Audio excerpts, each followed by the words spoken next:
राजा वीरैया की जय, राजा वीरैया की जय, राजा वीरैया की जय, राजा वीरैया की जय, राजा वीरैया की जय, राजा वीरैया की जय, राजा वीरैया की जय, राजा वीरैया की जय, राजा वीरैया की जय, राजा वीरैया की जय, राजा वीरैया की जय, राजा वीरैया की जय।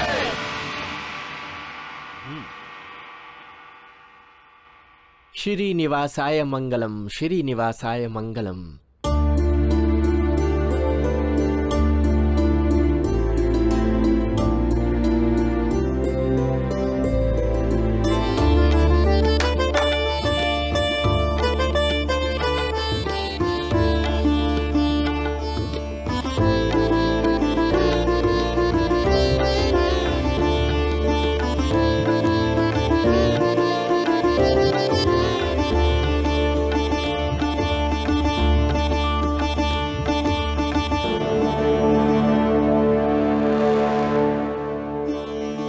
स्वस्ति न इंद्रो वृद्धश्वराः, स्वस्ति न पूषा विश्ववेदाः, स्वस्ति नस्ताक्षरो अरिष्टनेमि, स्वस्ति न बृहस्पतिर्दधातु। बड़े पिताजी, बड़े राजा के सगे बेटे मलैया के होते हुए भी दामाद का मुकुट अभिषेक क्यों कर रहे हैं?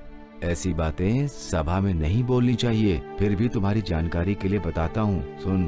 बड़े राजा महावीर ही नहीं, अच्छे न्याय निर्णायक भी हैं। अपने बेटे से हर चीज में उसका दामाद ही उचित है और पदवी के लिए भी उचित है। इसीलिए चेन्नई का वेंकट राय को मुकुट का अभिषेक किया है।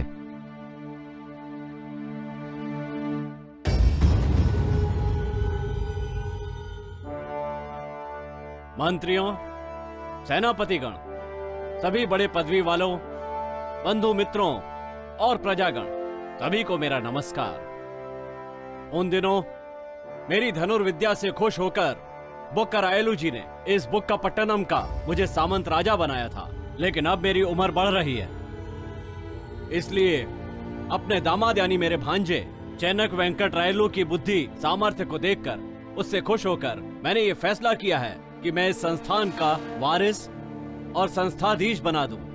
अपनी सारी जिम्मेदारियां आज मैं इन्हें सौंप रहा हूं। जिस तरह आप मुझे आज तक इज्जत देते आए हैं, उसी तरह से आप अपना सहयोग और इज्जत चेन्नक वेंकट राय को भी देते रहेंगे, ये आशा करता हूँ और निवेदन करता हूँ। राजा वीरैया की जय, राजा वीरैया की जय, राजा वीरैया की जय, राजा वीरैया की जय। यहाँ पर उपस्थित सभी महाजनों को मेरा सादर पूर्वक नमस्कार। हमारे मामा जी मुझ पर भरोसा करके जो जिम्मेदारी मुझ पर सौंपी है, त्रिकरण शुद्धि से प्रजा के कष्टों को दूर कर उसका पालन करूंगा, अपना दायित्व निभाऊंगा, निष्पक्ष होकर, राग द्वेष का अतीत होकर प्रजा की समस्याओं को दूर करके दिन रात सेवा करूंगा। प्रजा की सेवा करना ही अब हमारा धर्म होगा। इस बात की प्रतिज्ञा करता हूं, हमारे कुल देवता श्री वरगिरी वेंकटेश की शपथ लेकर। मृत्यु से पहले तक मैं अपना वचन निभाऊंगा। प्रजाजन, खुशियां मनाइए। सभी कलाकार अपनी कला का प्रदर्शन कीजिए। इस पूरे सप्ताह राज्य में खुशियां मनाई जाएंगी। बोलो राजा वीरैया की जय, राजा वीरैया की जय।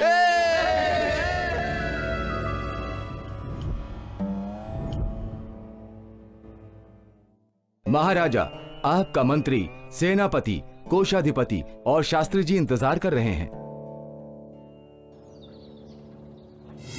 महाराज, इस अचानक बुलावे का कारण क्या है? उस समय मेरे मामा जी को दिए हुए वचन के मुताबिक और प्रजा के सामने जो प्रमाण किया, उसी का पालन कर रहा हूं मैं। फिर भी ये अग्नि परीक्षा क्यों? ये अकाल क्यों हमारा पीछा कर रहा है? भोजन नहीं है, रहने का ठिकाना नहीं है, तकलीफों से गुजर रही इस राज्य की प्रजा और मूक जीव जंतु, इस स्थिति से बाहर लाने का कोई उपाय नहीं है क्या? आप ही जरा बताइए। महाराज, मेढकों की शादी कराएं, गधों की शादी करा के घुमाएं और ग्राम देवता को जानवरों की बलि देंगे तो? नहीं नहीं नहीं, अपनी जान भी जाए तो चलेगा, किंतु दूसरे प्राणी की बलि नहीं देनी है। कोषाधिकारी धर्मन्ना जी, फिलहाल अपने खजाने की हालत कैसी है? महाराज, पेनुगुंडा रायवलारी के पास से आई हुई धन धान्य की मदद, गुडविल, गंगराज का भेजा हुआ धन धान्य, बहुत कुछ खर्च हो गया है। हम सब कुछ संभाल कर इस्तेमाल कर रहे हैं। अपने गांव की शराब नागैया वैशाली गोविंदैया जी ने भी थोड़ा बहुत धन धान्य प्रदान किया है। महाराज, अपने आसपास के और भी राज्यों से मदद मांगी है हमने। अगले वर्ष तक अवश्य अच्छा समय आएगा।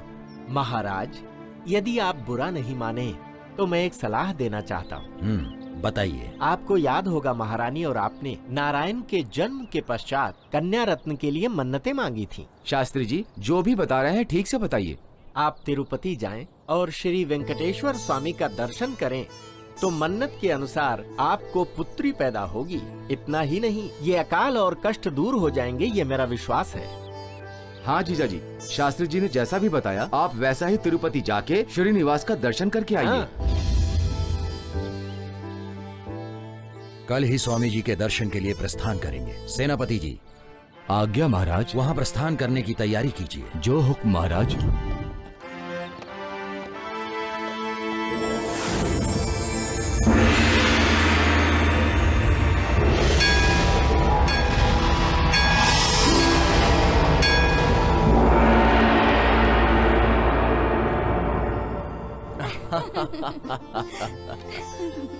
आप देवियों की बातें तो मैं कभी कभी समझ ही नहीं पाता। आप तो रहने दीजिए, ऐसा कुछ नहीं है। स्वामी, आपके दर्शन के लिए आए हुए उस पुण्य दंपत्ति को देखो। बेचारे यात्रा की थकान से कैसे सो रहे हैं, देखिए स्वामी। ठीक है, तो उन्हें पहाड़ चढ़ने का कष्ट नहीं होगा। ये दोनों वहीं से भेज दिए जाएंगे। ऐसी क्या बात है स्वामी, दरवाजे तक आए हुए लोगों को ऐसे ही वापस भेज देंगे? ठीक है, तो फिर मंगा को यहीं बुलाऊंगा।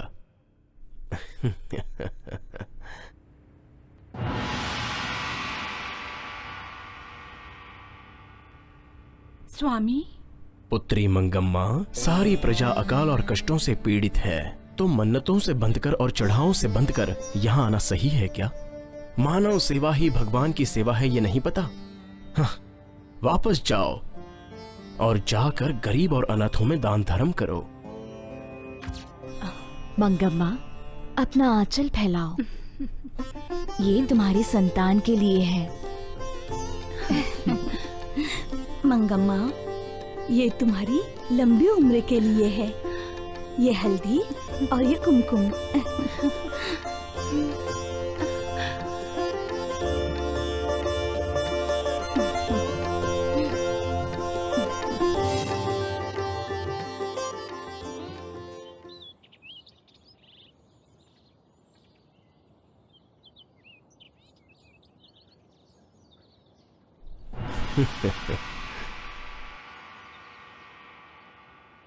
प्रभु, प्रभु।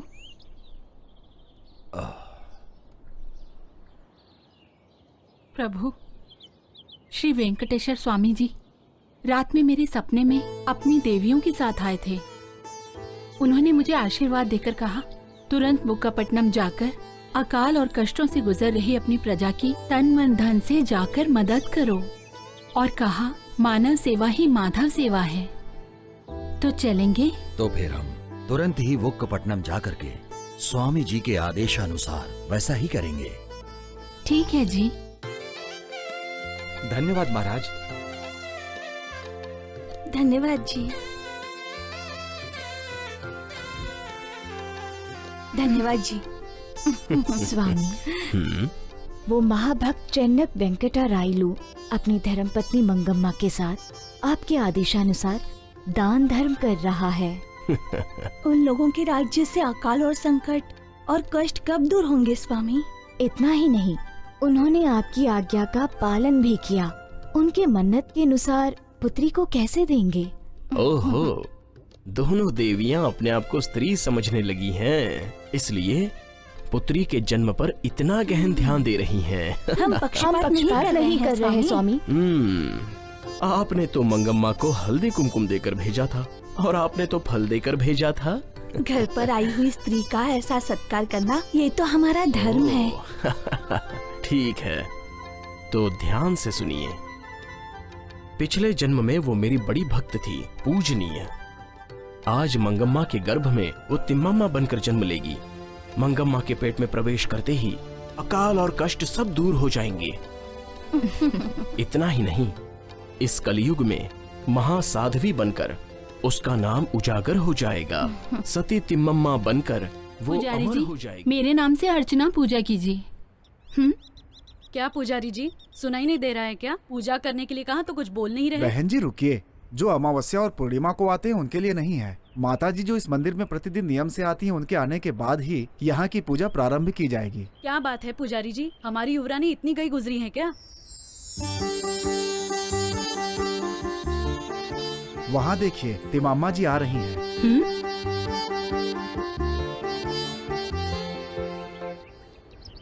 क्या हुआ भाभी, आप बड़े गुस्से में लग रहे हो? पुजारी जी को पूजा करने के लिए कहा तो बोले तिमाम्बा जी के आने तक पूजा नहीं करूंगा और पुट्टम्मा जी का अपमान कर दिया। पुजारी जी, पहले भाभी को पूजा कर लेने दीजिए। वो बात नहीं है, आप भगवान की वरदान हैं। आपकी पूजा के बाद ही दूसरों की पूजा होती है। भगवान की दृष्टि में सभी एक समान है, कोई फर्क नहीं होता। पहले भाभी को पूजा कर लेने दीजिए। जैसी आपकी इच्छा। गोनिगोत्रोद्भवी पुट्टमनामधेवत्याः धर्मार्थकाम्यमोक्ष चतुर्विध फलपुरुषार्थ सिद्ध्यर्थम श्रियः कान्ताय कान्ताय कल्याणनिधये निधयेत्थिनां श्रीवेङ्कटनिवासाय श्रीनिवासाय मङ्गलम्। श्रीवेङ्कटेश्वर पादोदकं पावनं शुभं अकाल मृत्युहरणं सर्वपापक्षयकरं समस्तकार्य जयकरम्। श्री वेंकटेश्वर अनुग्रह प्राप्तिरस्तु। वज्राल गोत्रोद्भवी तिम्मम्मा नामधेवत्याः धर्मार्थकाम्यमोक्ष चतुर्विध फलपुरुषार्थ सिद्ध्यर्थम श्री वेंकटेश्वर परिपूर्ण कटाक्ष सिद्ध्यर्थम सुवर्ण रजतस्रजां चंद्रां हिरण्मयीं लक्ष्मीं जातवेदो ममावह अकाल मृत्युहरणं सर्वव्याधि निवारणं समस्त पापक्षयकरम्। ओम हिरण्यवर्णां हरिणीं सुवर्णरजतस्रजां श्री वेंकटेश्वर परिपूर्ण कटाक्ष सिद्धिरस्तु। वो देखो, अपने युवराज बालवीर आ रहे हैं। बालवीर, मेरे साथ खेलो ना। क्यों नहीं?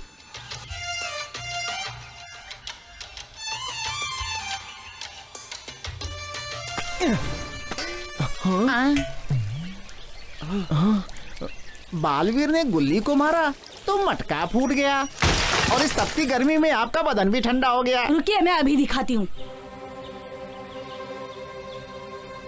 औरतों के सर पर रहने वाली मिट्टी के मटके फोड़कर अपनी ताकत मत दिखाइए।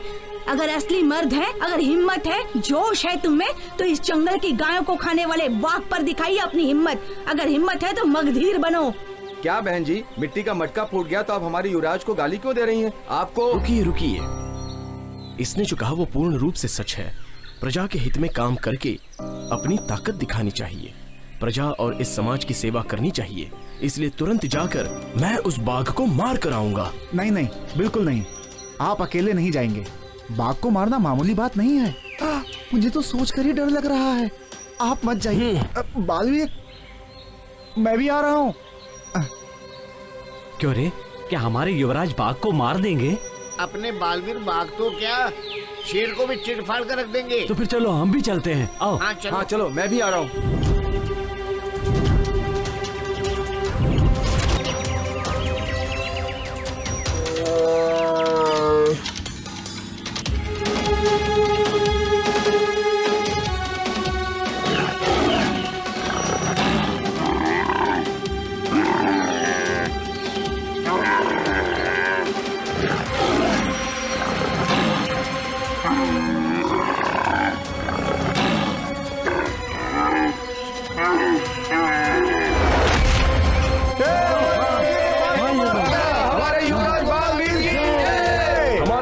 बालवीर बाघ को मारकर विजयी होकर वापस लौट रहे हैं। भला से भला बालवीर, बड़ी हिम्मत दिखाई, बाघ को मारकर गौ माता की रक्षा करके अपने गणराज वंश का नाम रोशन किया। इस गुटीवेल प्रजा के डर को हमेशा के लिए मिटाया। मैं बहुत खुश हूँ बेटा।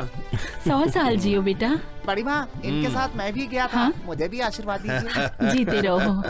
अत्यंत पराक्रमी मेरे भाई का बेटा कुमार बालवीर इस राज्य का युवराज है और हमारे राज्य का होने वाला राजा होगा।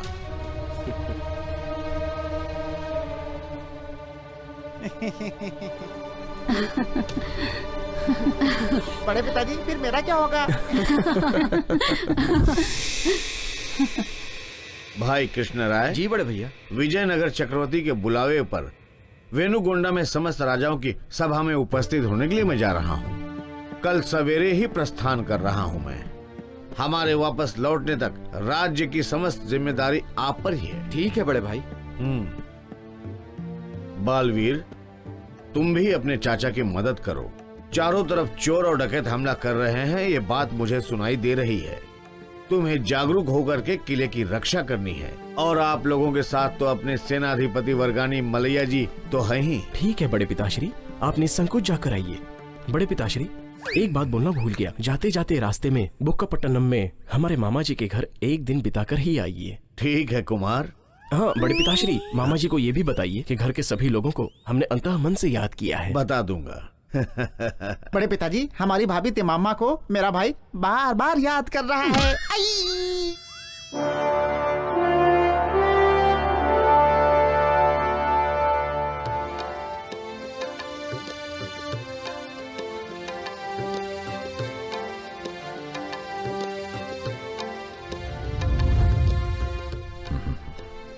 महाराज की जय हो। आइए शास्त्री जी, आसन ग्रहण कीजिए। रंगराज जी को भी मेरा प्रणाम। प्रणाम। पता चला गुटी बैलू से आप रात को ही आए हैं। वहाँ सब कुशल तो है ना? वहाँ सब कुशल है शास्त्री जी। महाराज ने दरबार में मेरा स्मरण किया, इसका कारण? हाँ शास्त्री जी, कल सुबह पेनुगुंडा में विजयनगर साम्राज्य के सामंत राजाओं को वहाँ उपस्थित होना है। आज ही तुरंत निकलकर रात को वहाँ पहुँचना भी है। इसके लिए अच्छा से अच्छा मुहूर्त निकालिए। अवश्य महाराज। आज दिन में सूर्य के पश्चिम दिशा में मुड़ते ही बहुत अच्छा मुहूर्त है, जिसमें आप प्रस्थान कर सकते हैं। पिताजी, विजयनगर साम्राज्य के चक्रवर्तियों के बारे में बताएंगे? बेटा नारायण, हरिहर रायलू, बुक्का रायलू 13वीं ईस्वी सदी में सन 1336 में अनिबुंदु में स्वराज्य घोषित करके बाद में लगातार विजयी होकर साम्राज्य का विस्तार किया है। तीसरे भल्लाल को हराकर पेनुगुंडा को हासिल करके दूसरी राजधानी बनाकर पालन कर रहे हैं। इनके गुरुजी विद्या आरण्य स्वामी जी अभी के चक्रवर्ती हैं। उनके पोते पहले देवराय हैं। क्या वो नारायण विजयनगर राजाओं जैसा साम्राज्य स्थापित करना चाहता है क्या? जीजा जी, नारायण अभी छोटा है, गरम खून वाला है ना, इसलिए। हाँ, गरम खून से मुझे याद आया, आपका भांजा बालवीर ने क्या किया पता है? बिना बताए कैसे पता चलेगा? हाँ, बताता हूँ। हमारे गुडविल राज के जंगली इलाकों में हमेशा एक बाघ पशुओं को मार के खा जाता था, जिससे प्रजा डरती थी। परसों ही अपने बालवीर ने उसको हमेशा के लिए खत्म कर दिया। अरे, अपना भांजा इतना पराक्रमी बन गया है क्या? हाँ? रंगराज जी, हमारी राजकुमारी तिम्मा अम्मा साक्षात कलयुग देव श्री वेंकटेश्वर स्वामी के अंश से पैदा हुई है। शिक्षा क्षेत्र में, चित्रकला में, तीरंदाजी में बहुत ही निपुण हैं वो। उन्होंने श्रीनिवास पर कविताएं लिखी हैं और बहुत अच्छा गाती भी है। अच्छा, हमारे घर पर कदम रखने वाली हमारी बहू बहुत ही किस्मत वाली है। तिमम्मा से जुड़ने वाला हमारा बालवीर, हमारे राज के सभी लोग बहुत ही किस्मत वाले हैं। जीजा जी, तिमाम्मा हमेशा हमारी आंखों के सामने ही रहे, ये हमारी इच्छा है। रंगराज जी, ये बुक्कापट्टनम किले के नक्शे में ही आपका भी किला बना है, ये पता चला? हाँ मंत्री जी, हमारा भाई और इस घर का दामाद स्वर्गीय रामराज जी की इच्छा के अनुसार ही बनाया गया है। महाराज, अब मुझे आज्ञा दीजिए।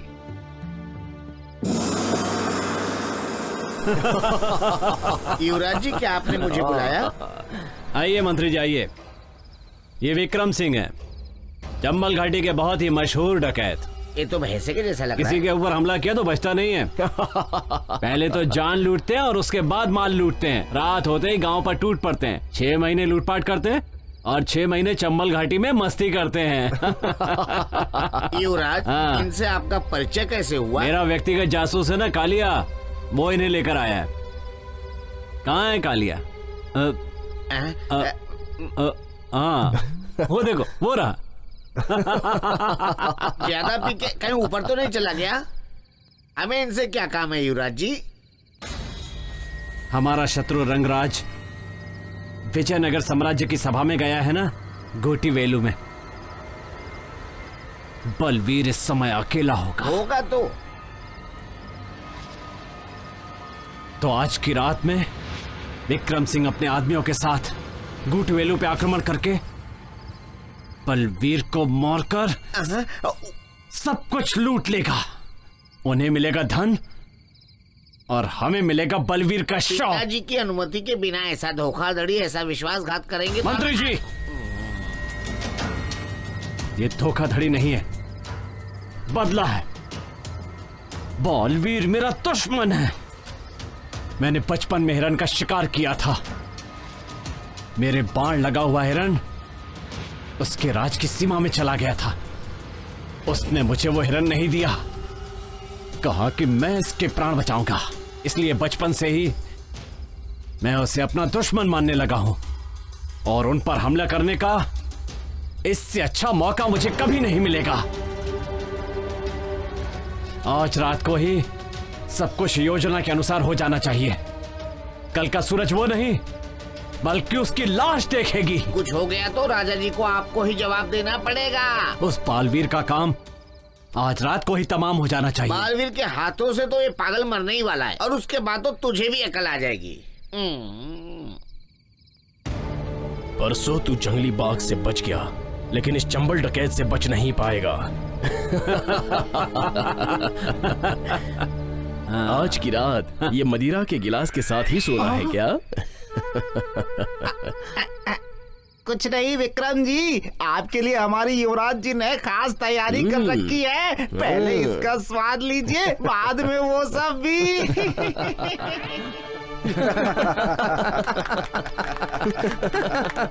महाराज, उत्तर से डकैत लोग हमला करने के लिए आ रहे हैं। अपने जासूसों ने खबर की। राजा जी आदेश दीजिए, मैं अभी उन्हें खत्म कर देता हूँ। रुकिए मलैया जी, उन दुष्टों ने ये दुस्साहस किया है, मैं उन्हें पाठ पढ़ा कर ही रहूंगा। बालवीर आप रुकिए, आप अभी बच्चे हैं। सेनापति मलैया और मैं जाकर उनको भगा कर आएंगे। चाचा जी, उन डकैतों को मारने के लिए आप सबकी जरूरत नहीं है। मैं स्वयं जाकर उन्हें अपनी ताकत का प्रदर्शन दूंगा।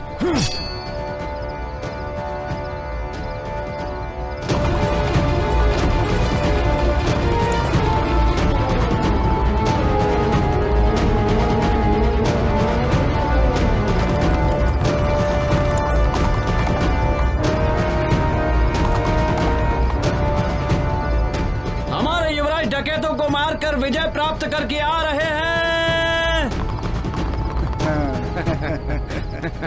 शाबाश बालवीर शाबाश, उन डकैतों को आपने भगा दिया। वो डाकू लोग कौन थे, कुछ पता चला क्या युवराज जी? मलैया जी, उनमें से एक चोर को मैं बंदी बनाकर लाया हूँ।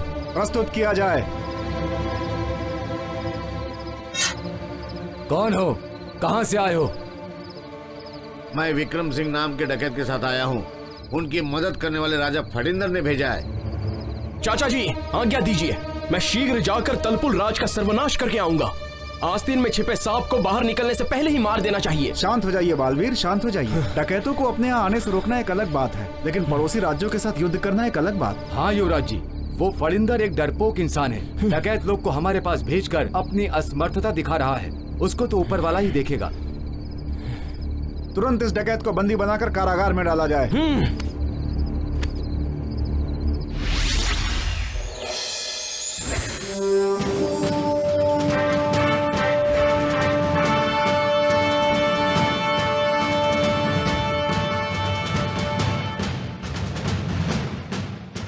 अमात्य जी, सभा आरंभ की जाए। जो आज्ञा प्रभु। यहाँ पधारे हुए विजयनगर साम्राज्य के चक्रवर्ती श्री श्री देवराय जी के बुलावे पर यहाँ पधारे हुए सभी सामंतों राजाओं का स्वागत है। चक्रवर्ती राजा होने के नाते देश में सुख शांति हो, यही इनकी इच्छा है। नीति नियमों का पालन करते हुए न्याय और धर्म की रक्षा करना और पूरे देश की प्रजा को अपनी संतान की तरह देखना महाराज का कर्तव्य है। आसपास के राजाओं, सामंत राजाओं और जमींदारों से दुश्मनी और कूटनीति को छोड़कर सगे भाइयों जैसा रहना इनकी इच्छा है। इतना ही नहीं, हर राज्य में अच्छी सेना तैयार करके उसका पालन पोषण करना और विजयनगर पर आक्रमण होने की स्थिति में उसका मुकाबला करना हमारे महाराज का परम उद्देश्य है। यदि कोई भी राजद्रोह करता है या राज आज्ञा का उल्लंघन करता है तो उसे बराबर दंड मिलेगा। यह हमारे चक्रवर्ती महाराज का आदेश है। श्री श्री देवराय जी, विजयनगर साम्राज्य। सुन लिया ना रंगराज जी? प्रभु, आपके बालवीर के बारे में सुना है। बाघ से लड़कर उसे मार डाला। जी प्रभु। यदि आप अनुमति दें तो उसे विजयनगर की सेना का सेनापति बनाना चाहता हूँ। क्षमा कीजिए प्रभु, मैं तो बूढ़ा हो गया हूँ। मेरा भाई क्षय रोग से ग्रस्त है। हमारे राज का कर्ता धर्ता बालवीर ही है। इस विषय में मैं आपसे क्षमा याचना चाहता हूँ। ठीक है, आप पर ही छोड़ देते हैं। नरसिम्हा नायक प्रभु, आपके तुलुपुला राज पर बहुत बड़ा आरोप है। आगे से ठीक तरह रहिए, अन्यथा हमें बेवश होकर आपके राज के राजा को बदलना पड़ेगा। ये अंतिम चेतावनी है। जी प्रभु, मैं ध्यान रखूंगा कि मुझसे कोई त्रुटि ना हो। सेनापति, इन्हें समझाइए। जो आज्ञा महाराज।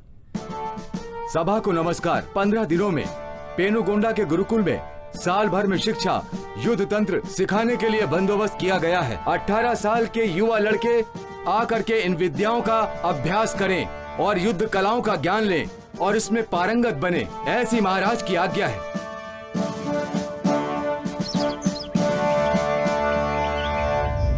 आपका रात का सफर कैसा रहा? बहुत ही अच्छा रहा। शुभ दिन हो पिताजी। शुभ दिन हो नारायण। यहाँ आकर बैठो। आप कब आए? रात में थोड़ा देर से आया था, तब तक आप लोग सो गए थे। हाँ ठीक है। तिमाम्मा कहाँ है? देखा नारायण, हम सभी लोग यहाँ पर हैं, तो भी तुम्हारे पिताजी का मन तिम्मम्मा पर ही है। वेंकटराव तिम्मम्मा को देखे बिना एक दिन भी नहीं रह सकता। अगर वो शादी करके ससुराल चली गई तो? माता, ऐसा मत बोलिए। फिर क्या बोलूं बताओ? वो बात नहीं है सासू माँ, असल में वो एक घर जमाई ढूंढ रहे हैं। अपना बालवीर है ना? हाँ माता, मेरी भी यही सोच है, लेकिन सासू जी सही कह रही हैं। बालवीर ही तिम्मम्मा का पति बने तो इससे अच्छा और क्या चाहिए? हाँ पिताजी, बालवीर हमारी बहन से शादी करेगा तो हम दोनों कृष्ण अर्जुन जैसे रहेंगे। देखो, सभी की एक ही सोच है। लेकिन जीजा, घरेलू मामला है, इसलिए शायद नहीं मानेंगे वो। उस तिरुमला श्रीनिवास की कृपा रहेगी तो सबकी इच्छा पूरी हो जाएगी। ठीक है। तिमाम्मा कहाँ है? पिताजी, आपका सफर कैसा रहा? बहुत अच्छा रहा। पिताजी, हाँ।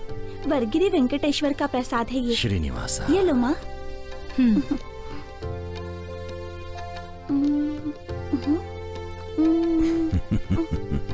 तुम्हारे लिए कुछ उपहार लाया हूँ तिमाम्मा। कौन है वहाँ? वो उपहार लेकर आओ। जी महाराज। बेटा। जी पिताजी। पोटम्मा, ये ले लो और ये तुम ले लो।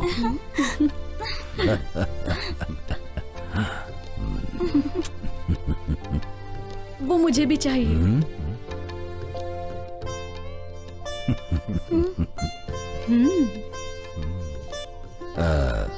बेटी, क्या सोच रही हो तुम?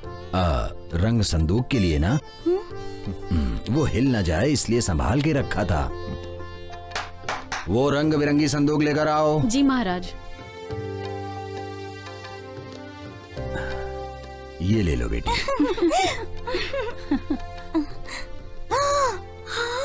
ये रंग बिरंगी संदूक क्यों? मेरी प्यारी बहन के मन में बालवीर का चित्र बनाने के लिए।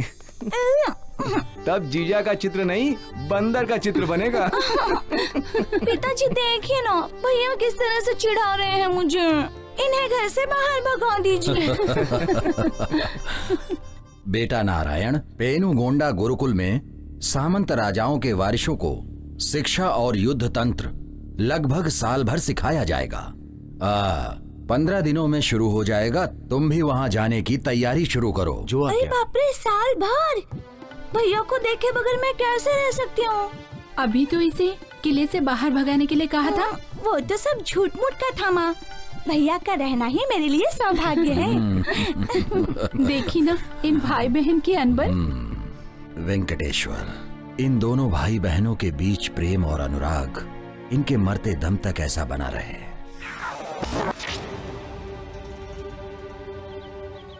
बड़े पिताश्री, उस तलुपुला नरसिम्हा नायडू के पुत्र फणींद्र नायडू का नाटक रोज रोज बढ़ रहा है। क्या हुआ बेटा? परसों आप पेनुगोंडा गए थे। ये बात जब उसे पता चली तो उसने डकैतों से अपने किले पर हमला जी करवाया। महाराज, बालवीर ने उन डकैतों को यहाँ से भगा दिया। शाबाश बालवीर शाबाश। ये गंगराज वंश का छात्र इतना हिम्मती और पराक्रमी है। एक बार और उन लोगों को सिद्ध कर दिया। दोबारा? हाँ बेटा, उन लोगों से दुश्मनी आज की नहीं है, उनके दादा की दुश्मनी तुम्हारे दादा से थी। वो कैसे? हाँ, उनके दादा चंद्र नायडू उस समय इस गुटवेल साम्राज्य के सेनापति थे।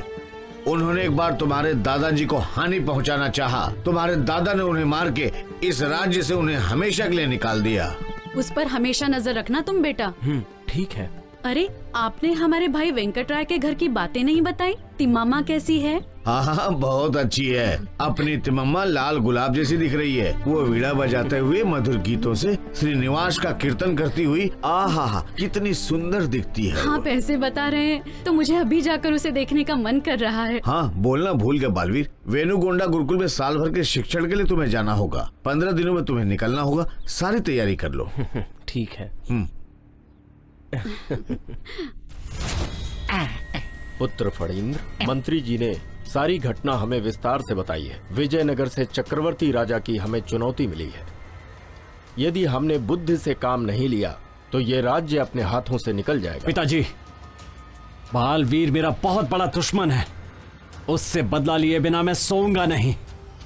ये मेरी प्रतिज्ञा है। कुमार, रंगराज से हमारी दुश्मनी आज की नहीं है, पुरखों से चली आ रही है। रंगराज पूर्व काल में पेनुगोंडा का जो राजा था भल्लाल, उसकी तीसरी संतान है। इन लोगों के मुखिया का नाम था गंगराज। उसने अपनी बृहद सेना के साथ स्थानीय लोगों को भगाकर अपने लोगों की मदद से किला बनाकर राज करता था। तुम्हारे दादाजी अत्यंत बलशाली थे, इसीलिए सेना में उन्हें सेनापति की पदवी मिली थी। एक बार की बात है, उन पर अकारण दोष लगाकर उन्हें सेना से निकाल कर उन्हें घोर अपमानित किया गया। इसका मतलब वो जो महल के सुख भोग रहे हैं वो हमारे दादाजी की दी हुई भिक्षा है। हाँ युवराज, वो अपना ही आशीर्वाद है। अपने दादाजी की आत्मा की शांति के लिए हमें उस गंगराज के किले को गिराना है, उसके वंश का सर्वनाश करना। पिताजी आज्ञा दीजिए, जाकर उसका अंत करके आऊंगा। कहीं तुम्हारा ही वंश ना खत्म हो जाए। शांत हो जाओ पुत्र फणींद्र। समय आने पर सभी लोग साथ आएंगे और पूरे वर्ष भर पेनुगोंडा में शिक्षा और युद्ध तंत्र सिखाएंगे। तुम शक्तिशाली बनोगे और तुमने जो सोचा है वो साकार होगा। युवराज के चले जाने के बाद मेरा क्या होगा? इसका मतलब ये हुआ कि वहाँ बालवीर भी आएगा। उसका अंत वही करूंगा। मंत्री जी, फणींद्र के प्रस्थान की तैयारी करवाइए। जैसी आज्ञा महाराज।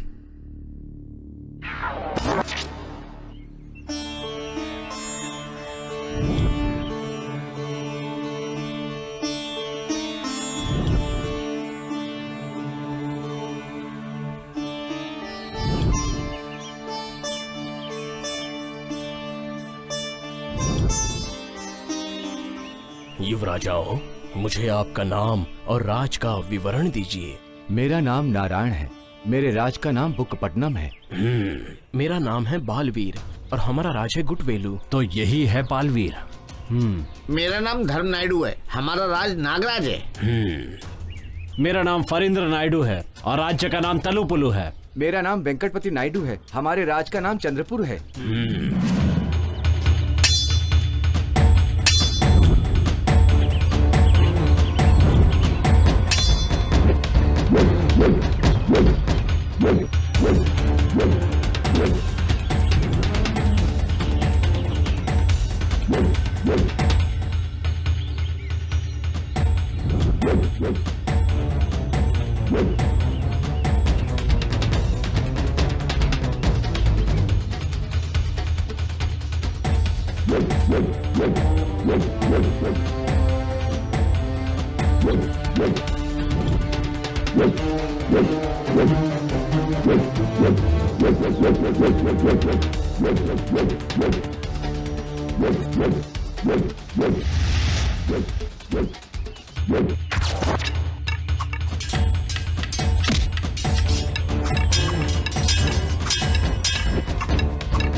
जीजा जी, हमारा शिक्षण काल पूरा होने जा रहा है। हाँ साली जी, मुझसे दूर होकर मेरी बहन तिमम्मा कैसी है पता नहीं। अगर ये बात है तो मेरी बहन पुट्टम्मा को देखने का मन नहीं करता? अच्छा ये बताइए, आपकी वही नाटी बहन पुट्टम्मा है क्या? अच्छा, तो मेरी बहन नाटी बहन है, तो तुम्हारी बहन गुलाब का फूल है जीजा जी। ओहो, तुम अपनी बहन से इतना प्रेम करते हो? प्रेम ही नहीं जीजा जी, मेरे लिए मेरी बहन पंच प्राण है। ओहो, भाई बहन की तारीफ कर रहा है। तिमम्मा खूबसूरत युवरानी है और हमारे तकदीर की देवी है। हाँ साले जी, तिमम्मा की खूबसूरती और रहन सहन के बारे में हमने बड़े पिताश्री से सुना है। अब तो मेरा भी मन कर रहा है कि मैं कब तिमम्मा को देखूं। जीजा जी, तिमम्मा को बहू बनाने के लिए कई श्रीमंत कन्नड़ देश से समाचार भेज रहे हैं, लेकिन क्या आप इस तरह रुक क्यों गए साले जी? तिमम्मा के दिल में आपने जो जगह बना रखी है, आपके सिवा किसी और से वो शादी नहीं करना चाहती। इतना ही नहीं, दादी माँ रोज एक बार तुम दोनों की शादी के बारे में चर्चा करती हैं। देखिए साले साहब, मुझे भी आपकी बहन बहुत अच्छी लगती है। अगर मैं शादी करूंगा तो तिमम्मा से ही करूंगा, और अगर नहीं हुई तो जिंदगी भर ऐसा ही रहूंगा। कितनी जल्दी मैं घर जाऊं, ये खुशी की बात अपनी बहन तिमम्मा को बताने का बहुत मन कर रहा है। युवराजो, शिक्षण काल पूरा होने के कारण सभी को कल सवेरे प्रतिस्पर्धा का इम्तिहान देने के लिए तैयार रहने का चक्रवर्ती का आदेश है।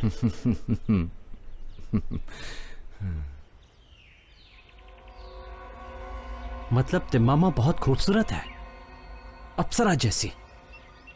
किसी भी तरह बालवीर को हटाकर तिम्मामा को हासिल करना होगा।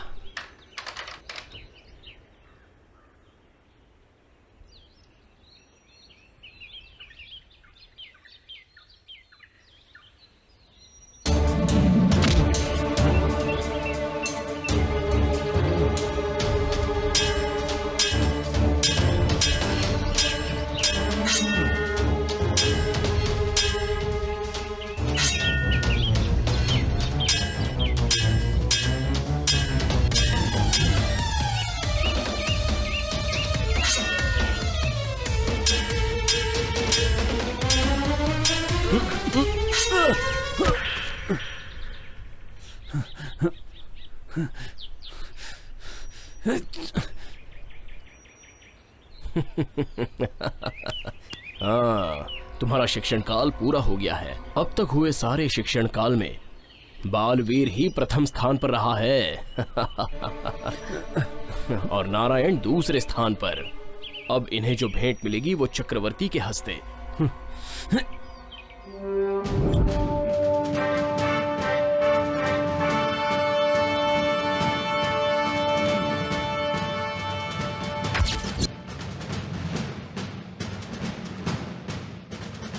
प्रणाम पिताजी।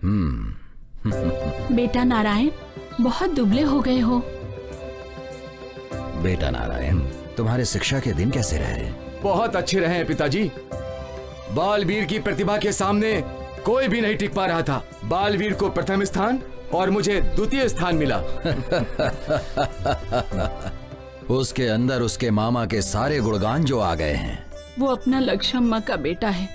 उसके माँ बाप जिंदा होते तो कितने खुश होते। माता, बालवीर को स्वयं चक्रवर्ती जी ने सोने का हार पहनाकर, हीरे की अंगूठी पहनाकर उनकी बहुत तारीफ की है पिताजी। भैया, आप कैसे हैं? मैं ठीक हूँ बहन, तुम कैसी हो? मैं भी ठीक हूँ। वो तिम्मामा का पति होगा, ये बात तो तिम्मामा के पैदा होते ही सोची थी।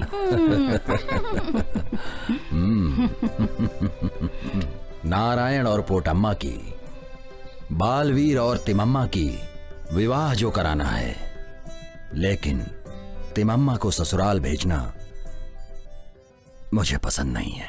तो फिर बालवीर को अपने घर दामाद बना कर ले आएंगे पिताजी। हाँ, नारायण जो बोला वो बिल्कुल सही है। गुरुकुल में बालवीर ने मुझे बताया था कि तिमम्मा को बहुत पसंद करते हैं। फिर देर किस बात की है, जल्दी से अच्छा मुहूर्त निकलवाओ। ठीक है, आप सब लोग जब बोल ही रहे हो तो मैं भी कोशिश करता हूँ, लेकिन भगवान की जो इच्छा होगी वही होगा। क्या हुआ कुमार, इस तरह बैठे हो? चेहरा उतरा हुआ है, आखिर बात क्या है?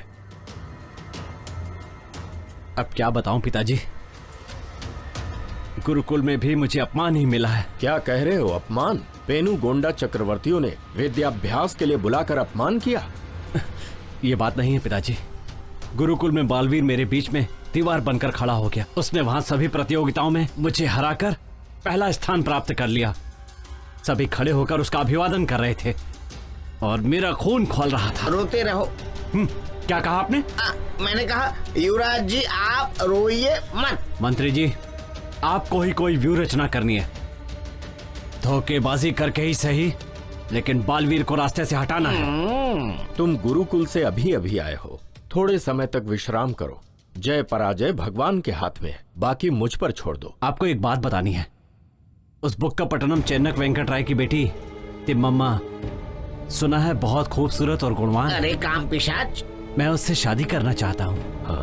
उनका भांजा बालवीर है तो अपना रिश्ता कैसे मानेंगे युवराज? इसीलिए तो पहले बालवीर को खत्म करना है, उससे मार करके तिम्मामा से शादी करनी है। अरे पापी, ऐसा पक्का षड्यंत्र कीजिए कि किसी को शक ना होने पाए।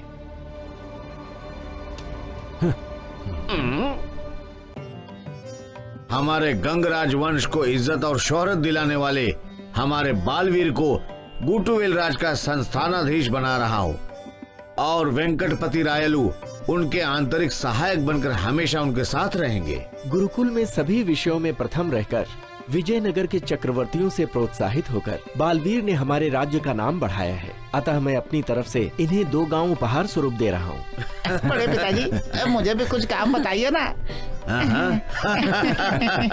महाराज, इसे अपने सेना का दंड नायक बनाएंगे।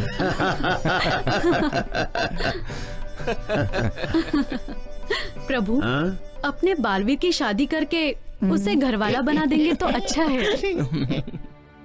हाँ महाराज जी, महारानी जी जो कह रही हैं वो बिल्कुल सही कह रही हैं। तो फिर तुरंत दुल्हन को ढूंढना चाहिए।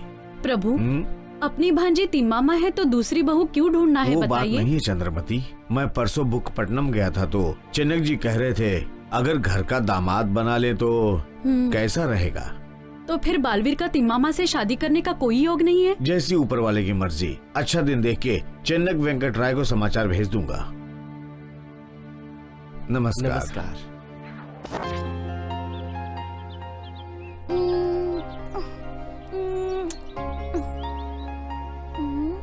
क्या हुआ बहन, तुमने मुझे बुलाया? हाँ भैया, मैं आपकी ही प्रतीक्षा कर रही थी। अच्छा, क्यों? मुझे कुछ कहना था। वो बोलो बहन। अगर आप अपने जीजू बालवीर की रूपरेखा का वर्णन करेंगे तो मुझे चित्र बनाने में आसानी हो जाएगी। तो फिर बनाना शुरू करो बहन।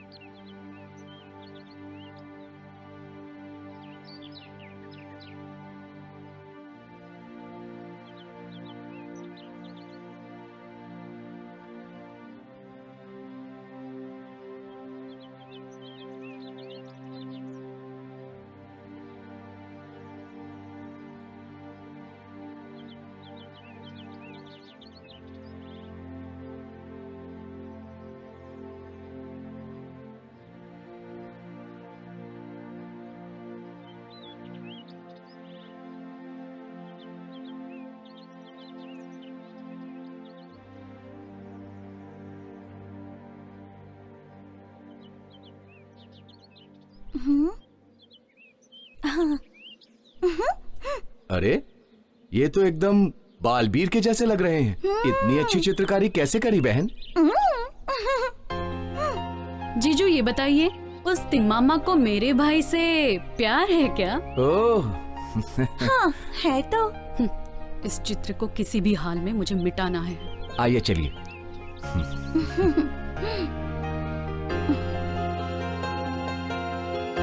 अरे वाह, आप इतने खूबसूरत हैं। मैं तो इतने दिनों तक आपको पहचान ही नहीं पाई। अरे युवरानी जी, अकेले में किससे बातें कर रही हो? अरे वाह, कितने खूबसूरत हैं। कौन है ये राजकुमार? और कौन हो सकता है युवरानी का होने वाला पति बालवीर के सिवा? तो फिर चलो, अपना यहाँ पर क्या काम। चलो। महाराज की जय हो। नमस्कार शास्त्री जी। आपने पंचांग के साथ मुझे बुलाया, कोई विशेष बात? बैठिए शास्त्री जी। धन्यवाद महाराज। बच्चों का विवाह कराना था, इसीलिए बुलवाया है। कोई अच्छा सा मुहूर्त बताइए इन लोगों की शादी के लिए। आइए शास्त्री जी, हमारी इच्छा है कि इन दोनों का विवाह हमारे जीते जी हो जाए। शास्त्री जी, कोई अच्छा मुहूर्त निकालिए। अवश्य निकालूंगा।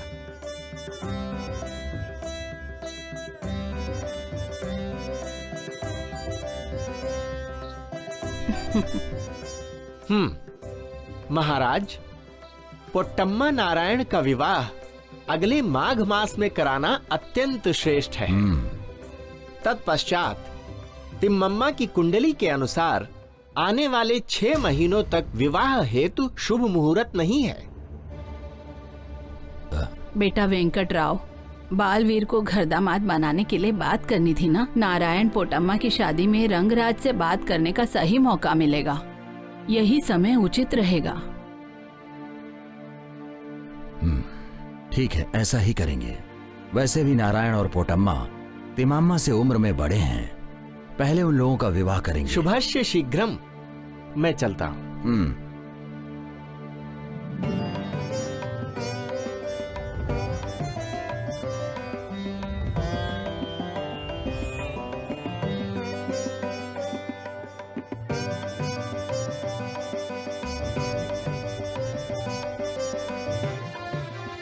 ये रूपवती कौन है? बहुत खूबसूरत लग रही है। ये चेन्नक वेंकट राय की बेटी है तिम्मम्मा।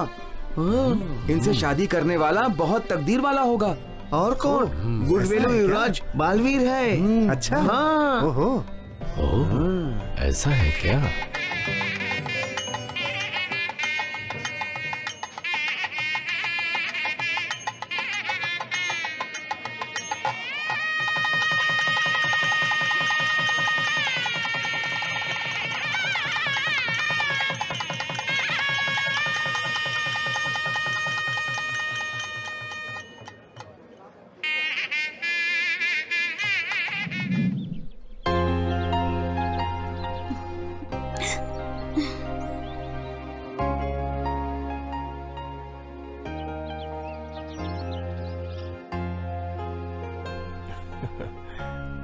तिम्मम्मा, आप कब आए जी? मुझे आए तो बहुत समय हो गया। आपको यहाँ देखकर मुझे सच में बहुत खुशी हो रही है। मैं आपको बता नहीं सकती। और मुझे भी। इसी तरह मैं आपके साथ जिंदगी भर खुश रहना चाहती हूँ। अपनी शादी हो जाएगी तो तुम्हारी चाहत जरूर पूरी होगी तिम्मम्मा। इन्हें तस्वीर दिखाकर आश्चर्यचकित कर देती हूँ। सुनिए जी, आप जरा यहीं रुकिए, मैं अभी आती हूँ, ठीक है?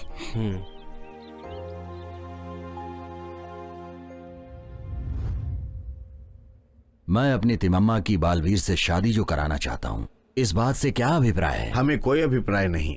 वो आपका भांजा है। आपकी बेटी के साथ शादी कराने के लिए किसी को पूछने की जरूरत नहीं है। रंगराज जी, आपको एक बात बताना चाहता हूँ। वेंकट राय जी बालवीर को अपना घर जमाई बनाना चाहते हैं। देखिए, मैं बूढ़ा हो गया हूँ। मेरा भाई कृष्ण राय क्षय रोग से ग्रस्त है और मेरे पुत्र वेंकटपति राय में इतना सामर्थ्य नहीं। अब बचा है तो सिर्फ बालवीर। बालवीर को घर जमाई बनाएंगे तो हमारे गुटवेलु साम्राज्य की हालत क्या होगी, आप जरा सोचिए। बालवीर को घर जमाई बनाकर भेजना हमारे लिए अच्छा नहीं होगा।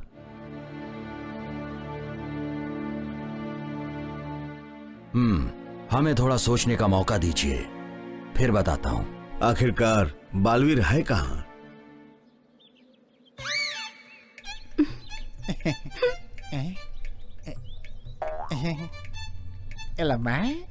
हाँ? हेमंत?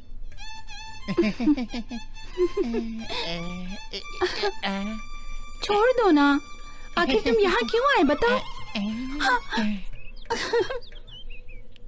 छोड़ो ना मुझे, कोई देख लेगा। गले लग जाओ। छोड़ो ना। लग जाओ ना। छोड़ो मुझे हेमंत। लग जाओ। हेमंत, बालवीर को बुला कर लाओ। मुहूर्त गड़बड़ है, तुरंत निकलना है। हाँ बड़े पिताजी।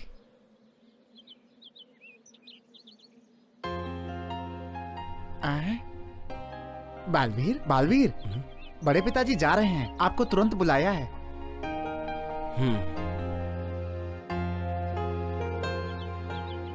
ठीक है, चलो। चलिए।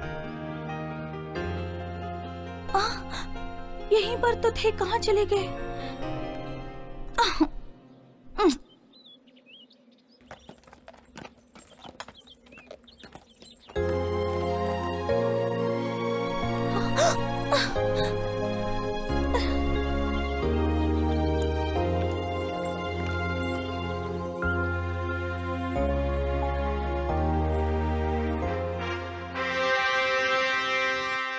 सासू जी, शादी अच्छे से हुई ना? हाँ, अच्छे से हो गई बेटी। पिताजी, बालवीर के शादी का प्रस्ताव कहाँ तक पहुँचा? देखो बालवीर, तुम्हारे मामा वेंकटराव तुम्हें घर जमाई बनाना चाहते हैं। आपका क्या अभिप्राय है? चाचा जी, तिम्मम्मा से शादी करना तो मुझे पसंद है, लेकिन घर जमाई बनने की बात मुझे अच्छी नहीं लगी। मेरे माता पिता की मृत्यु के बाद बड़ी माँ और बड़े पिताश्री ने ही माता पिता बनकर मुझे पाला है। जो आप सबकी राय है वही मेरी भी राय होगी। छी, दरिद्र! घर जवाई के लिए हाँ बोलता तो मेरा पति वेंकटराव राजा बन जाता। देखो बालवीर, वेंकटपति राव इतने समर्थ नहीं है। हमारी तो उम्र हो गई। अपने इस गंगराज वंश की इज्जत और मर्यादा बचाने की जिम्मेदारी अब तुम्हारी है। बड़े पिताश्री, मैं तिम्मम्मा की आशा तो छोड़ सकता हूँ, लेकिन आपकी बातें नहीं टाल सकता। नहीं बेटा, ऐसी बातें मत बोलो। भाई वेंकटराव को समझाकर तिम्मामा से तुम्हारी शादी करवा देंगे हम। अहिंसो परमो धर्मा। ये दुनिया दुखों से भरी पड़ी है। ये शरीर तो नश्वर है। इंसान असली विषय भूलकर अन्य सुखों में उलझ रहे हैं। बुद्धम शरणम गच्छामि, धर्मम शरणम गच्छामि। महामंत्री जी प्रभु। बालवीर कहाँ पे हैं? कल से ही उनका अता पता नहीं। महाराज जी, मैं भी इसी विषय में सोच रहा हूँ। कोई खेल के लिए गया है तो कोई शिकार के लिए गया है, लेकिन अपने हेमंत तो यहीं पर है। हेमंत यहीं पर है। ए हेमंत, बालवीर कहाँ पर है? बालवीर कहाँ है बताओ? बालवीर मतलब बालवीर कहाँ गए तुझे पता है ना? पता है बड़ी माँ, अपने गांव में 2-3 दिन पहले बौद्ध भिक्षु आए थे ना, उन लोगों ने कुछ उपदेश दिया था। उनसे प्रभावित होकर। क्या प्रभावित होकर? बोलो, जल्दी बोलो। ये जीवन और ये संपत्ति सब पल भर के लिए है समझकर इस किले को और इस राज्य को छोड़कर चले गए बड़ी माँ। मैंने बहुत समझाने का प्रयास किया, लेकिन उन्होंने मुझसे वचन लिया कि जब तक मैं चला नहीं जाऊं किसी को भी मेरे जाने के बारे में मत बताना। जंगल में बाघ या शेर उसे मारकर खा जाएगा तो अच्छा होगा। बालवीर बेटा, कहाँ हो तुम? कितना दुख सहते हो तुम। महाराज की जय हो। कोई ज्योतिषी जी आपके दर्शन हेतु प्रतीक्षा कर रहे हैं। उन्हें अंदर भेजिए। महाराज की जय हो।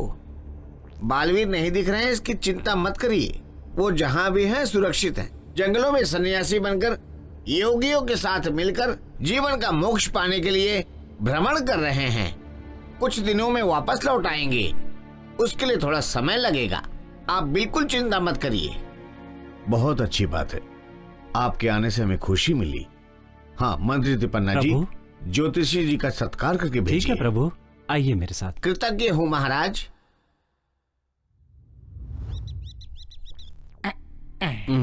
फणींद्र, ये क्या है? हमेशा मदिरा पान? नहीं नहीं महाराज, सिर्फ मदिरा पान नहीं कर रहे हैं, औरतों पर भी अपनी मर्दानगी दिखा रहे हैं आजकल। ये बंद कर, मुंह बंद रख। पिताजी का गुस्सा सूखी घास की तरह है, उस पर ध्यान मत दे। महाराज, युवराज शादी कर लेंगे तो अच्छा है। सत्य है मंत्री जी, आप सही कह रहे हैं। मेरे बेटे ने बुक्कापट्टनम वेंकटराय के घर पर एक समारोह के समय तिम्मम्मा को देखा था। जैसा तुमने बताया था वो अत्यंत सुंदर और रूपवती है। उसके सौंदर्य का कोई जवाब नहीं। उसे बहू बनाने की तो मेरी भी इच्छा है। कौवे के नाम पे पका हुआ टेंडली। पिताजी, मुझे बहुत खुशी हो रही है। इतने दिनों के बाद आपके मुंह से एक अच्छी बात सुनी है, लेकिन उस बालवीर को रास्ते से हटाना होगा। इस हेतु अपने मंत्री करुणाचल जी एक अच्छी योजना बनाएंगे बेटा। बनाऊंगा, उसमें तू ही मरेगा। ये बहुत बड़ी जिम्मेदारी है महाराज जी। फिर भी मैं कोई न कोई चक्रव्यूह जरूर रचूंगा। युवराज खुद ही अपनी मौत लेके आ रहा है। युवराज, आपने कभी तिम्मम्मा को देखा है? नहीं देखा, लेकिन जब भी उसकी बात सुनता हूँ तो फौरन जाकर देखने का मन करता है। ऐसा है तो तैयार हो जाइए युवराज। हम वेश बदलकर बुक्कपट्टनम में तिम्मम्मा कहाँ पर है ढूंढ कर हम मिलकर आएंगे।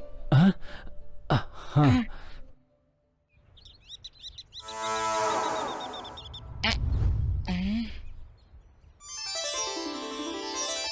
युवराज युवराज वो देखिए।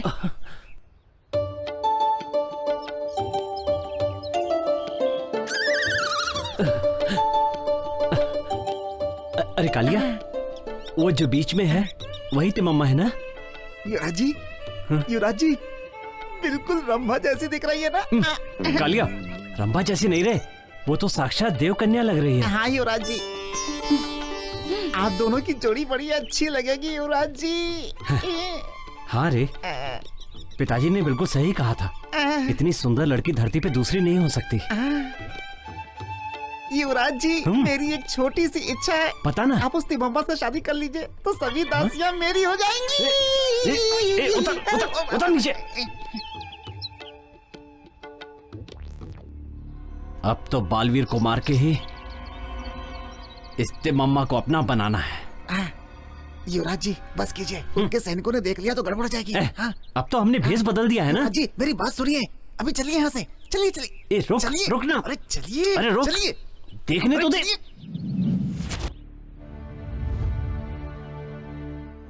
राजा चन्नक राय जी को मेरा प्रणाम। आइए शास्त्री जी। आपने मुझे याद किया महाराज, कोई विशेष बात? हाँ शास्त्री जी, तिम्मम्मा स्वयंवर के लिए कोई अच्छा सा मुहूर्त देखिए। हाँ, स्वयंवर हेतु? हाँ शास्त्री जी, मंत्री चिन्नप्पा से मैंने इस विषय पर सलाह ली है। उनके व्यू के हिसाब से तिम्मम्मा के स्वयंवर का प्रचार करेंगे तो वो बालवीर जहां कहीं पर भी रहेगा तो वो आकर स्वयंवर में जीतकर तिम्मम्मा से शादी करेगा, ऐसा बताया था। इसके लिए हमने ये बात स्वीकार की है। सर्वोत्तम महाराज, इसी गुरुवार को अत्यंत शुभ मुहूर्त है, उसी दिन आप इस कार्य को कर सकते हैं। हाँ, दया करके ये बात कहीं फैलने मत दीजिएगा। जो आज्ञा महाराज, अब मैं प्रस्थान करता हूँ। ठीक है। देखा चंद्रमती, वेंकट राव ने अपनी बेटी तिम्मम्मा का स्वयंवर के लिए निमंत्रण भेजा है। वो भी केवल घर जमाई लोग ही स्वयंवर में भाग ले सकते हैं। इस स्वयंवर में भाग तो लेना ही पड़ेगा। ये लो निमंत्रण पत्रिका।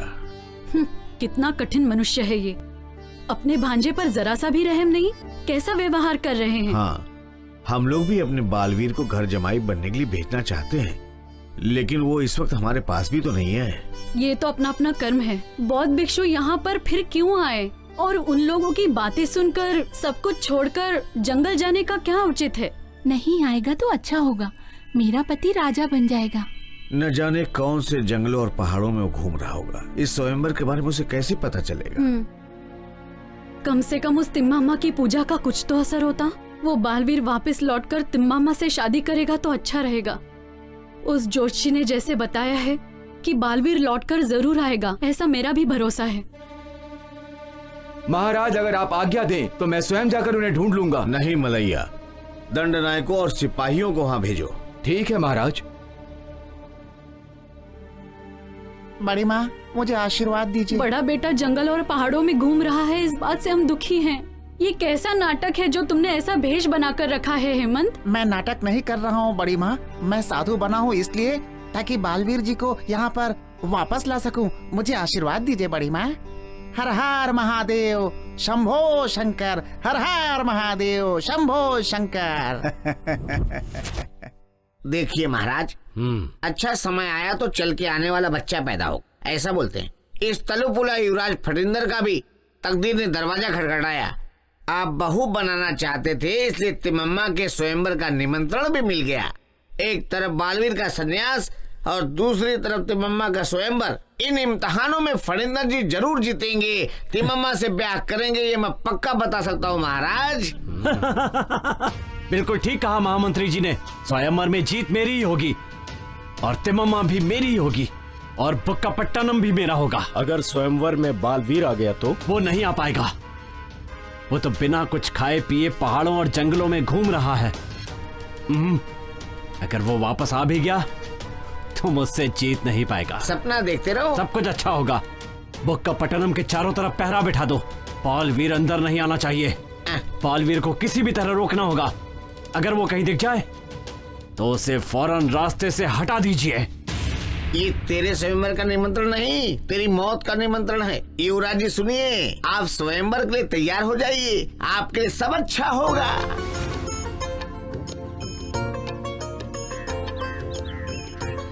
पेट भर खाना खाए 3 दिन हो गए। हे भगवान, बालवीर नहीं मिले तो स्वयंवर हो जाएगा। बालवीर को ढूंढकर बुक्कापट्टनम जाना है, नहीं तो स्वयंवर रुकवाना पड़ेगा। हे भगवान। भूतपति, हम लोग यहाँ पर हैं, ये स्वामी जी को पता ही नहीं वो यहीं पर आ रहे हैं। चलो इन्हें मजा चखाते हैं। वहाँ पर कुछ साधु लोग दिख रहे हैं मुझे। पहले पेट भर खाना खाऊंगा, उसके बाद बालवीर जी का पता लगाऊंगा। ए भूत पत्नी, मैं कब से भूखा हूँ, कुछ तो बना के मुझे खिला दे। क्या बात है, आप लोग साधु हैं, भूत का नाम क्यों ले रहे हैं? वो तो मैं मजाक कर रहा हूँ। आप दोनों का व्यवहार बड़ा अजीब है। चिड़िया की सब्जी बनाओ या खरगोश की बनाओ? ब्राह्मण होकर आप लोग मांसाहार करते हैं। असल में चिड़िया की सब्जी बोले तो मशरूम की सब्जी होगी, और अगर खरगोश बोले तो समझो सूरन की सब्जी। ओहो, बाप रे, ये लोग तो भूत हैं। भाग लो यहाँ से, नहीं तो खा जाएंगे।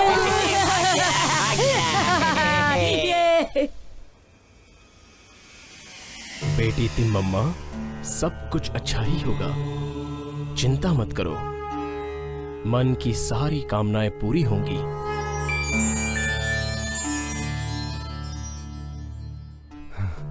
स्वामी, मेरी बहन तिमम्मा अपना दिल बालवीर को दे बैठी है।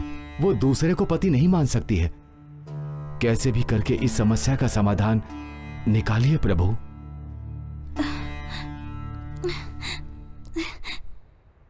भैया, मेरे सपने में अलुवेल मंगम्मा श्रीनिवास जी ने दर्शन देकर सब अच्छा ही होगा ऐसा आशीर्वाद देकर गए हैं। भगवान दिखाई दिए सपने में, लगता है सपनों में झूल रही है। हाँ? देखो, डरो मत बहन, तुम किसी की भी बात मत सुनो। ये श्रीनिवास जी का वर प्रसाद है। मैं तो तुम्हारे साथ हूँ, तुम बिल्कुल भी चिंता मत करो। आज तुम्हारे चेहरे पर बहुत खुशी रहनी चाहिए, हैं? जाओ बहन। ठीक है।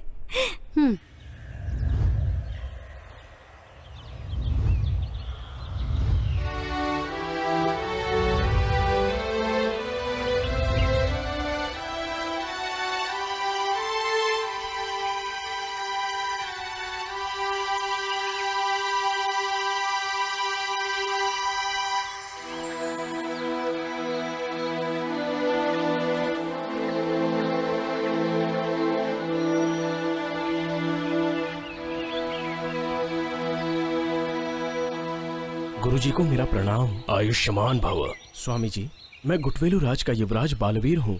मेरी बाल अवस्था में ही मेरे माता पिता की मृत्यु हो गई थी। मेरा जीवन अशांत है, बहुत से दुख भरे हैं जीवन में, इसलिए बैरागी बनकर आपके पास शिष्य बनकर आया हूँ।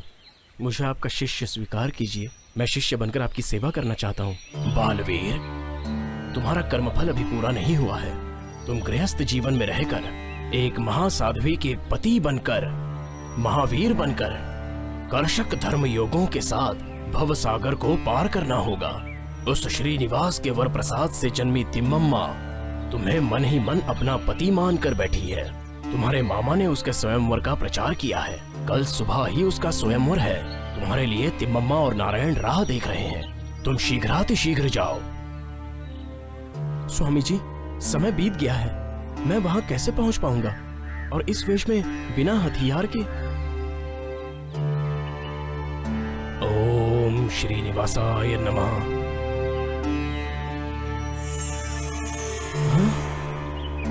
स्वामी जी, ओम श्रीनिवासाय नमः। महाप्रसाद, वो देखो, वो जो घोड़ा दिख रहा है उस पर सवार हो जाओ। वो वायु की गति से तुम्हें वहां पहुंचा देगा। तुम्हारा कल्याण हो। धन्यवाद स्वामी जी।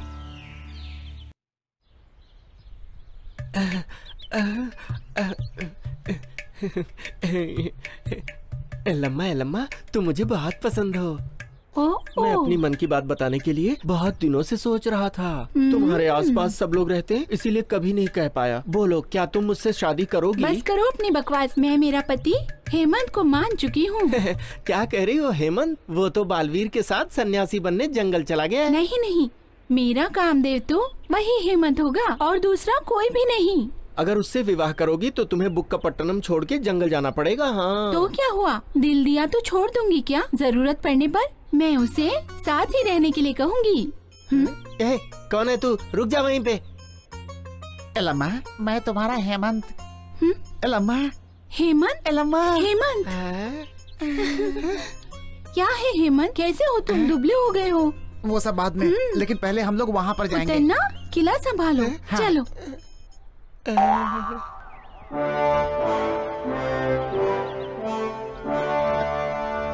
जी महाराज। स्वयंवर में पहले कुटी मध्यस्थ साम्राज्य के राजा राम गोपाल राव की पट्टनम युवराज चन्नकेश्वराज के बीच स्पर्धा होगी।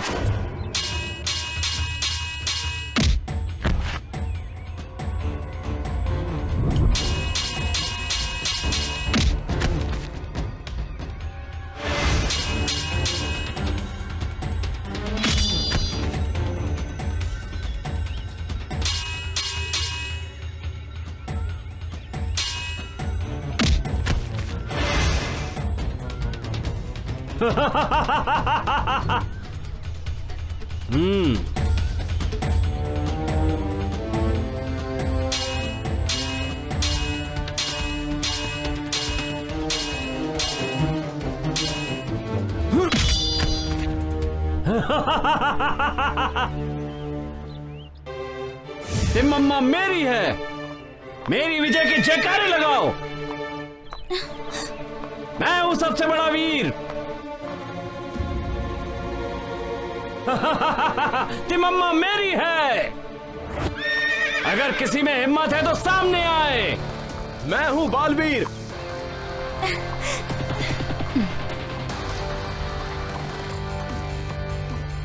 तू आ गया? आजा, आज तेरे टुकड़े टुकड़े कर दूंगा। आज दिखाऊंगा तुझे अपनी ताकत। आ! हाँ, आ रहा हूं।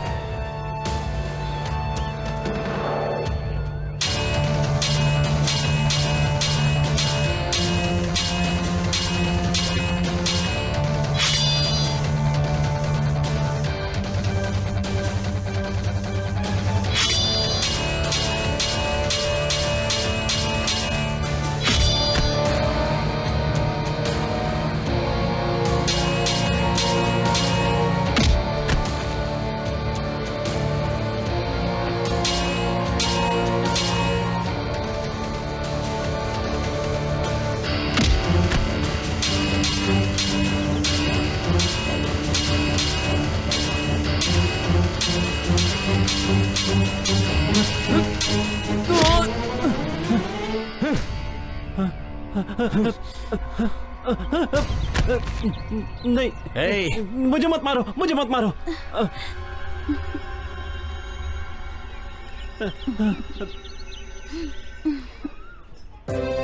बालवीर की, बालवीर की, बालवीर की, बालवीर की, बालवीर की, बालवीर की, बालवीर की, बालवीर। महाराज जी, हमारी भी शादी करवा दीजिए।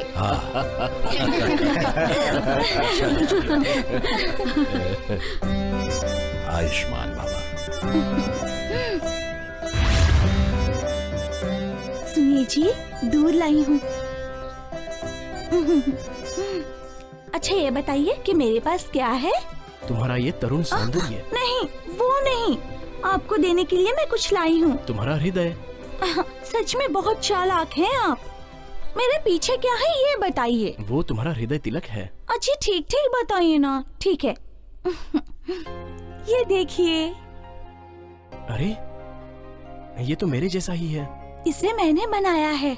फिर भी मुझे देखे बिना तुमने मेरी प्रतिमा बनाई कैसे? भैया नारायण ने आपकी रूपरेखा का वर्णन किया तो मैंने चित्र बना दिया। तुमने मुझे तुम्हारे हृदय में कैद करके ये चित्र बनाया होगा। ठीक है, तुम बिल्कुल सही जीवन साथी हो मेरी। अच्छा, तुम स्वयंवर के लिए कैसे राजी हो गई? क्योंकि मैं जानती थी कि स्वयंवर आप ही जीतेंगे। मैं आऊंगा ये तुम्हें कैसे पता था? अगर मैं नहीं आता तो तुम उस फणींद्र से...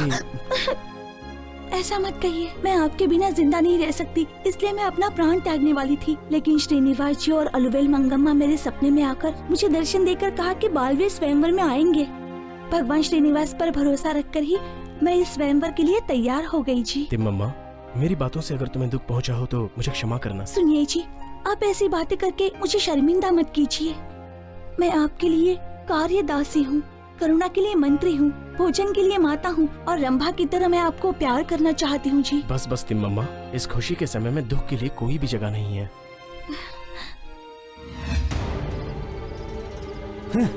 पिताजी, मैं अब जीना नहीं चाहता। उस बालवीर से पराजय को मैं भूल नहीं पा रहा। तिम्मामा के बिना मैं जी नहीं सकता। मैं स्वयं को आग लगाकर भस्म कर दूंगा। वही काम कर। ऐसा क्यों कह रहे हो कुमार? तुम्हारी उम्र 100 साल तक होगी, बाल बच्चों के साथ खुशियां मनाओगे तुम? ऐसी बातें शुभ नहीं है।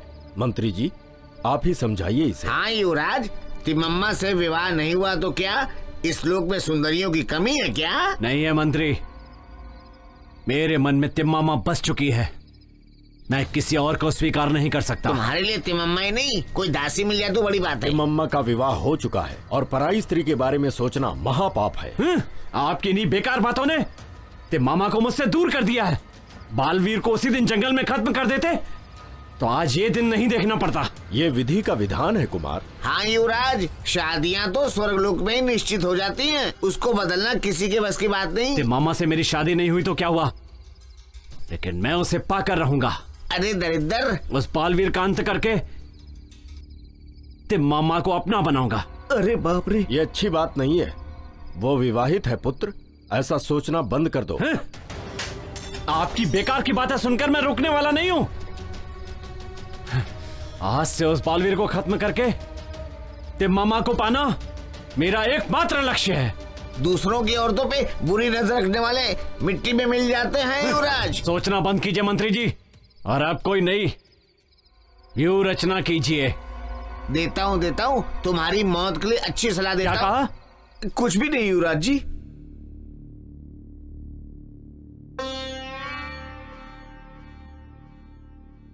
मामा जी, मेरा विवाह हुए काफी दिन हो गए हैं। खाने पीने और मनोरंजन के लिए कितने दिन तक ससुराल में रहेंगे? गोटी वेलू में मेरे बड़े पिताजी के लिए फणींद्र उनके बगल में भाला बन गया है। मैं जाकर उसे पाठ सिखाऊंगा, और वैसे भी हमें राजा होने की जिम्मेदारी निभानी है, इसलिए मैं कल ही गोटी वेलू जाना चाहता हूँ। बेटा, तिम्मामा के बिना मैं एक भी दिन नहीं रह सकता हूँ। हमारे पिताजी ही नहीं, हम लोग भी उन्हें एक दिन भी देखे बिना नहीं रह सकते। भैया, ऐसी कौन सी बात है? शादी हो जाने के बाद लड़की का असली घर उसका ससुराल होता है, मायका नहीं भैया। शादी होने के बाद मायके में रहने का मन नहीं कर रहा क्या? दादी माँ, ऐसा मत बोलिए। अपने पति के साथ साथ चलना ही पतिव्रता धर्म का पालन होता है। शादी के बाद सारी पतिव्रताएं अपने पति के साथ ही चलती हैं, और मैं भी यही करना चाहती हूँ। सही कहा ना मैंने दादी माँ? पिताजी, मेरी एक इच्छा है। बोलो बेटी। आंजनेय शास्त्री जी को हमारे साथ भेज दीजिए, ताकि वो हमें पुराणों का ज्ञान दे सके। पिताजी। ठीक है बेटी।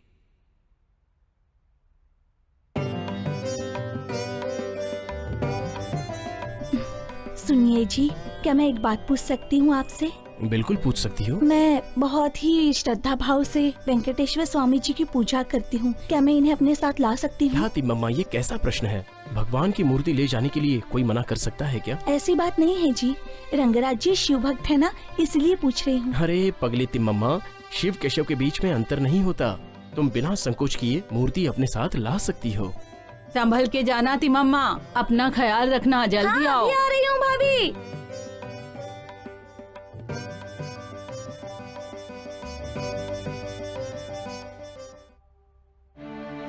बेटा वेंकटराव,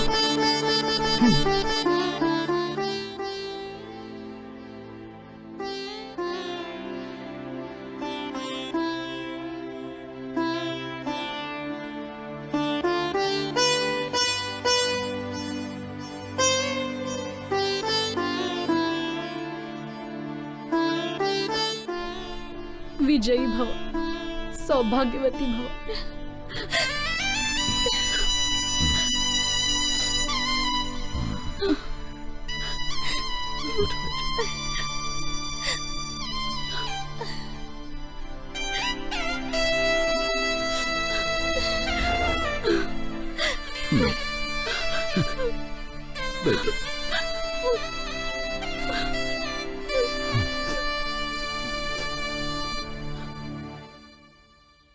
आपके आने का कारण? युवराज, ये लीजिए, विजयनगर से आपके लिए ये संदेश आया है।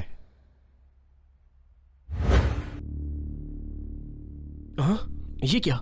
विजयनगर के चक्रवर्तियों के खिलाफ जाने वाला कोई है क्या? मंत्री जी, इसे पढ़कर सुनाइए। अभी पढ़ता हूँ। बाहुमनी सुल्तान फिरोज शाह ने पैदा कामुटी वेगना से हाथ मिलाकर विजयनगर पर हमला करने के लिए सेना के साथ नगर को चारों तरफ से घेर लिया है। हमें ये बात गुप्तचरों से पता चली है। उनसे युद्ध करने के लिए आपको प्रधान सेनापति नियुक्त किया गया है। सभी सामंत राजाओं, संस्थाधीशों, दंड नायकों को आपके आदेशों का पालन करना है, ये आदेश जारी किया गया है। सुबह होने से पहले पेंडुगोंडा पहुंचकर आपको जिम्मेदारी स्वीकार करने की आज्ञा दी गई है। विजयनगर सम्राट। ये क्या है? उस बहामनी सुल्तान से युद्ध है? बालवीर को इतनी बड़ी जिम्मेदारी सौंपे? बड़े पिताजी, चक्रवर्ती जी ने हम पर जो विश्वास रखा है उसे व्यर्थ नहीं होने देंगे। हमें जिम्मेदारी नहीं भूलनी चाहिए। ऐसी बात नहीं है बालवीर, तुम अभी बहुत छोटे हो। सासू माँ जी, आप इन्हें निरुत्साह मत कीजिए। वो अच्छा राज्य है, ऐसे समय में इनके कदम पीछे नहीं हटने चाहिए। ये अपने कार्य में जरूर विजयी होकर लौटेंगे। सोचिएगा मत, आशीर्वाद दे दीजिए।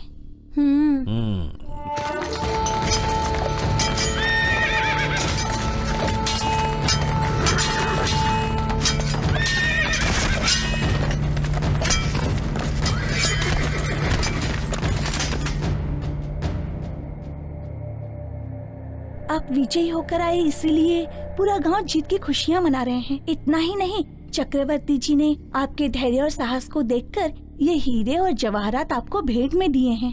फिर भी आप इतने उदास क्यों हैं जी? तिम्मम्मा,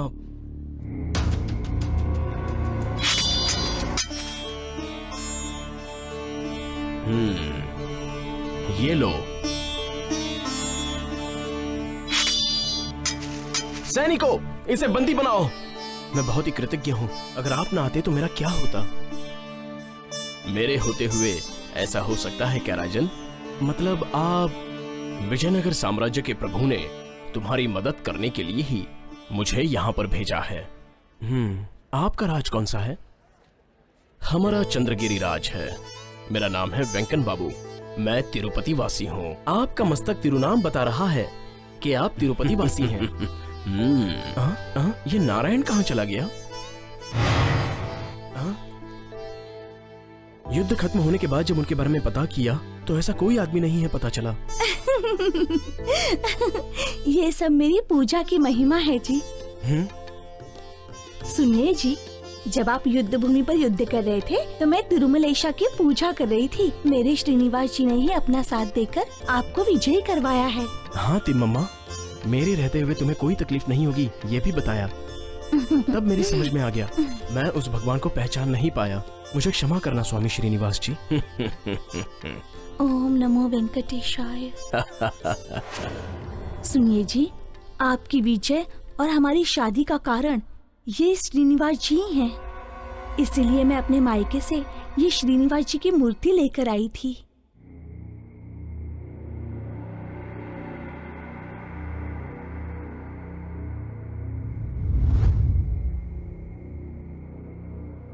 सुब्बा रायडू, इधर आओ। जी बहन जी। उपहार है। हाँ ठीक है बहन जी। सुब्बा रायडू, हार लेकर ऐसे ही जा रहे हो? ले जाने के लिए तो दिए ना बहन जी। हार दिया है तो उसकी कीमत है। तुम्हें मेरा एक काम करना होगा। बताइए बहन जी।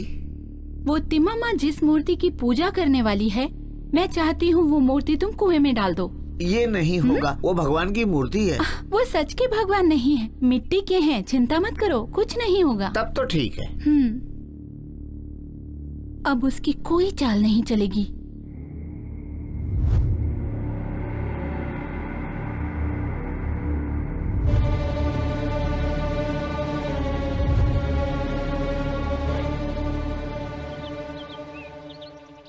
सुब्बाराव जी। बोलिए महाराज। तिम्मम्मा को बुलाइए। जी महाराज।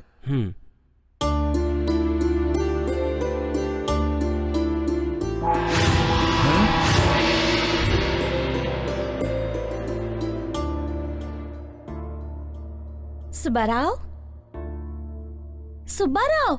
जी बहन जी। ए सुब्बाराव, तुम ऐसे क्यों देख रहे हो? वो मूर्ति। रोज तो देखते हो इस मूर्ति को, आज ऐसे घबरा क्यों रहे हो? कुछ नहीं बहन जी, आपको राजा जी बुला रहे हैं। यह प्रसाद खाओ, इससे तुम्हारा डर बिल्कुल चला जाएगा। हाँ हाँ बहन जी। हाँ? बहन जी, इतने घबराए हुए क्यों हो? जिस मूर्ति को रात को कुएं में डाला था, वो मूर्ति सवेरे पूजा गृह में कैसे आ गई? हाँ? ये कैसे हो सकता है? हाँ बहन जी, तिम्मम्मा जी को बुलाने के लिए पूजा गृह में गया तो मूर्ति उसी जगह पर थी। हाँ? सच बताओ, तुमने उस मूर्ति को कुएं में डाला था या नहीं? मैं अपने बच्चों की कसम खा के बोलता हूँ, मैंने फेंका था। फेंका था? ठीक है, ये किसी को मत बताना। अब जाओ। ठीक है बहन जी। कुएं में फेंकी गई मूर्ति अपने आप वापस कैसे आ गई? सुनिए जी, आपने बुलाया? हाँ तिम्मम्मा, बैठो। अपना पुत्र श्रीराम नायडू कहाँ है? हमारा बेटा वो झूला में सो रहा है। बड़े पिताश्री और चाचा जी को गुजरे हुए 1 साल पूरा हो गया है, तो अब इस घर में हम शुभ कार्य मना सकते हैं, ऐसा ज्योतिष जी ने बताया। विजयनगर के चक्रवर्तियों ने हमें भेंट स्वरूप जो भी धन दिया है उसे प्रजा की भलाई के लिए खर्च करने के लिए मैं सोच रहा हूँ। इसलिए तुम्हारा निर्णय लेने के लिए मैंने तुम्हें यहाँ बुलाया। आपका निर्णय ही मेरा निर्णय होगा जी। ठीक है तिम्मम्मा। दीवान जी, अपने राज में तालाबें और नदियाँ खुदवाइए, देवालय बनवाइए और किसानों के लिए जो चीजें कम पड़े उन्हें पूरा कीजिए। मुसाफिरों के लिए आश्रम बनवाइए। इन सब के लिए होने वाले खर्चों का हिसाब करके काम शुरू करवाइए। जी राजकुमार। और इस विषय में आप मेरे भ्राताश्री वेंकटपति राय की भी सलाह लीजिए। हमें बहुत खुशी है राजकुमार जी, काम बहुत जल्दी शुरू करेंगे। प्रजा धन धान्य के साथ और सुख संतोष के साथ जीनी चाहिए। खजाने से पैसा दान कर दीजिए, आखिर में हमारा क्या होगा?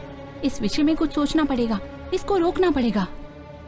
जय हो महाराज। कोकंटी पालिया जी का बेटा कुमार मल्लराव आ रहे हैं। ये बात है तो मैं स्वयं ही स्वागत सत्कार करूंगा। जी महाराज। प्रणाम मल्लपराई जी। प्रणाम। आइए यहाँ विराजिए। धन्यवाद।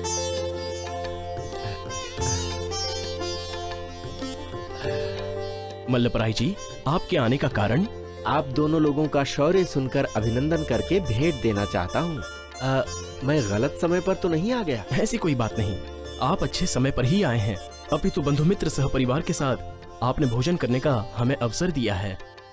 भैया, तिरुपति दर्शन के लिए गए हुए हमारे माता पिता, भैया भाभी आज आ रहे हैं। उन लोगों के लिए बहुत से अच्छे अच्छे पकवान बनाए हैं हमने। उन लोगों के आते ही हम लोग भोजन करेंगे, यही कह रहे हैं ये। क्या बात है, गुडविल से वेंकट राय जी आ रहे हैं। क्या सुअवसर है। मैं तो आप लोगों से मिलने आया था, उनके भी दर्शन करने का सौभाग्य मिल रहा है। लगता है घर से निकलने का मुहूर्त बहुत अच्छा था। सेनानी, उस पेटी को अंदर ले आइए। जी महाराज।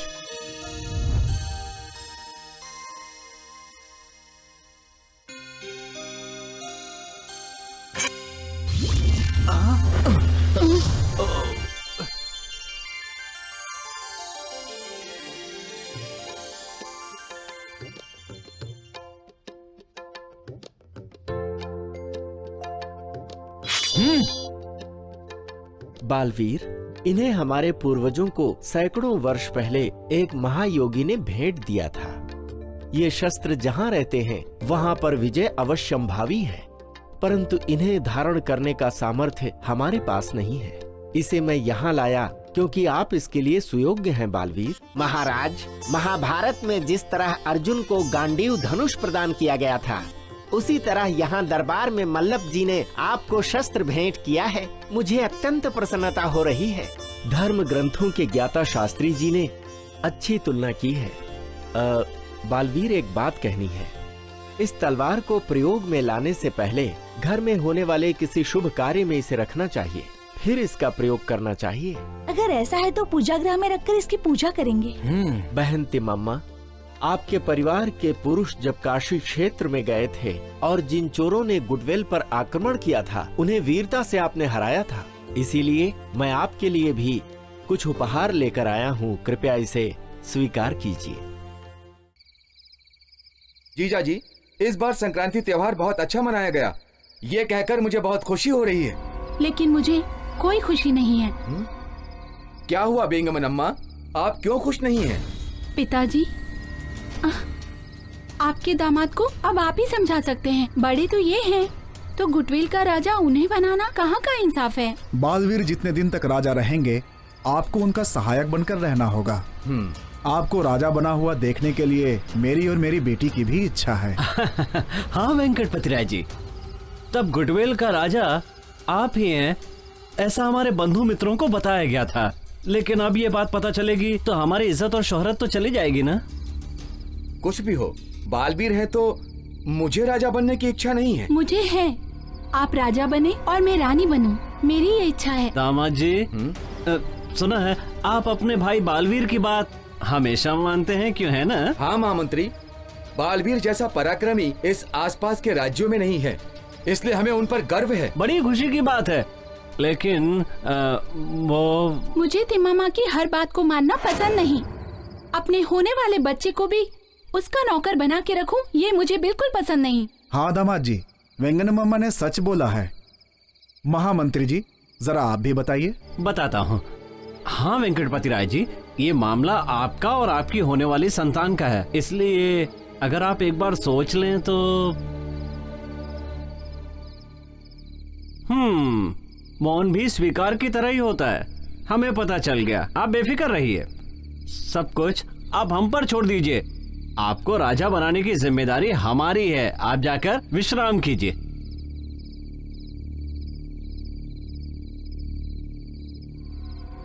महाराज, पहले हम लोगों को उनके प्यारे लाडले बेटे श्री राम नायडू को रास्ते से हटाना होगा, वरना हमारा लक्ष्य पूरा नहीं होगा।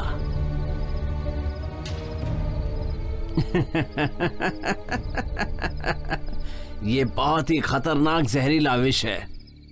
इस विष की बस एक बूंद दूध में मिलानी है। फिर जैसे ही वो दूध पिएगा, उसके प्राण पखेरु उड़ जाएंगे। और सबसे बड़ी बात, किसी को पता भी नहीं चलेगा कि उसे मारने के लिए विष का प्रयोग हुआ है। बढ़िया मंत्री जी, बहुत बढ़िया। जी महाराज।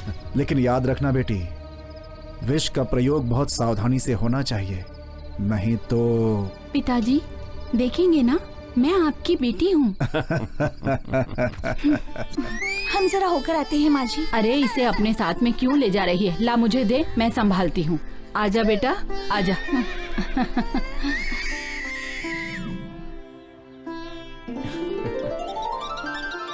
सुनिए जी, अगर इस समय हमारा बेटा भी अपने साथ होता तो कितना अच्छा होता ना। अभी भी तुम्हारा मन तुम्हारे लाडले बेटे पर ही अटका है क्या? क्यों ना होगा जी, हमारे बेटे को छोड़कर मैं एक पल भी नहीं रह सकती। पोट्टम्मा ने कहा था कि अगर बच्चे को लेके आ गए तो वो हम दोनों के बीच कबाब में हड्डी बनेगा।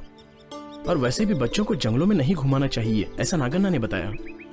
और वेंगम्मा भाभी ने बताया था कि वो बच्चे की देखभाल करेगी। जब इतने सारे लोग हैं तो चिंता किस बात की? और हम तो यहाँ पर वन विहार के लिए आए हैं, वनवास के लिए नहीं आए।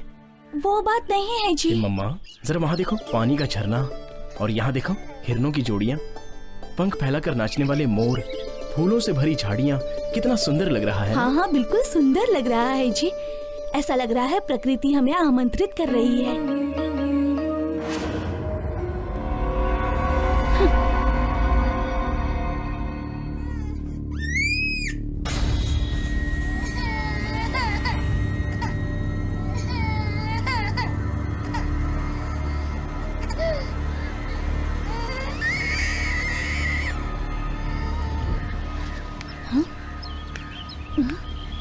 लगता है कोई आ रहा है यहाँ पर।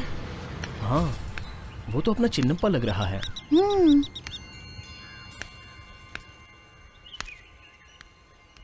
क्या बात है चिन्नप्पा? आपको बड़ी माँ जी ने फौरन किले पर आने के लिए कहा है। क्या हुआ? माँ जी, ये बात मेरे मुंह से नहीं बता सकता। अरे तुम बताओगे या नहीं? महाराज, श्री राम नायडू, श्री राम नायडू। हाँ बोलो, क्या हुआ श्री राम नायडू को? माँ जी, वो इस दुनिया में नहीं रहे। मम्मा,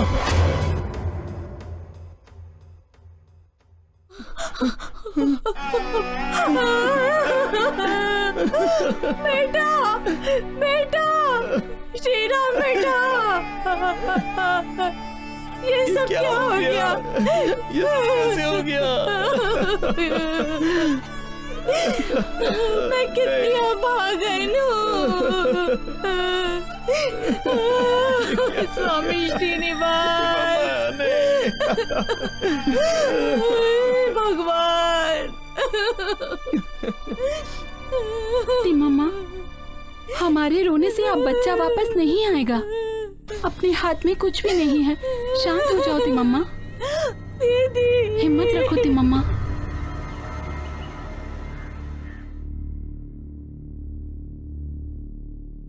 महारानी जी, आपको मिलने के लिए कोई नया आदमी आया है।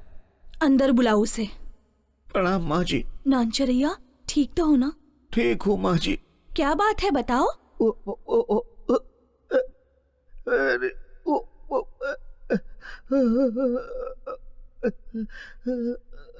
तिम्मम्मा, कौन है ये और ऐसे रो क्यों रहे हैं? इसका नाम नानचरैया है। ये हमारे बुक्कापट्टनम के किले पर आकर साड़ियाँ बेचकर जाता है। ए नानचरैया, क्यों रो रहे हो? तुम्हारी साड़ियाँ या पैसे किसी ने चोरी कर लिए हैं क्या? नहीं माँ जी, बुक्कापट्टनम में एक घटना घटी है। बुक्कापट्टनम में? क्या हुआ, बोलो।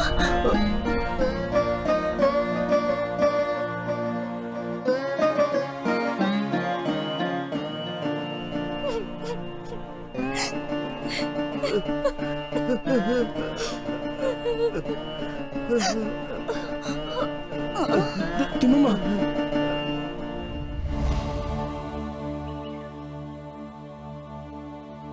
क्या हुआ साले साहब? क्या बताऊं जीजा जी, हमारे पिताजी अपनी मौत की बात आपको नहीं बताने के लिए हमसे वचन लेकर गए।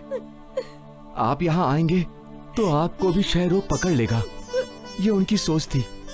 पैदा होने के बाद जीव का मरना जरूरी है, ऐसे ही अपनी मौत से कोई दुखी ना होवे, गीता का उपदेश दिया उन्होंने। पिताजी को दिया हुआ वचन मैं तोड़ नहीं सका, इसीलिए आपको बता नहीं पाया। मुझे क्षमा कर दीजिए। आखिरी वक्त में मैं अपने माँ और पिताजी को नहीं देख पाई, ना ही आशीर्वाद ले पाई। नानचरैया ने आकर ना बताया होता तो मुझे पता ही नहीं चलता भैया। रो मत बहन, हम लोग केवल निमित्त मात्र हैं, रो मत। जीजा जी, आप दोनों तिरुपति जाकर उनके दर्शन करें, पिताजी की यही आखिरी इच्छा थी। ठीक है साले जी।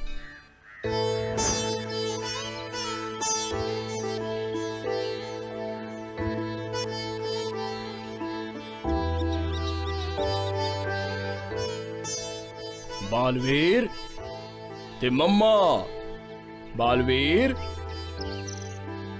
तिम्मम्मा।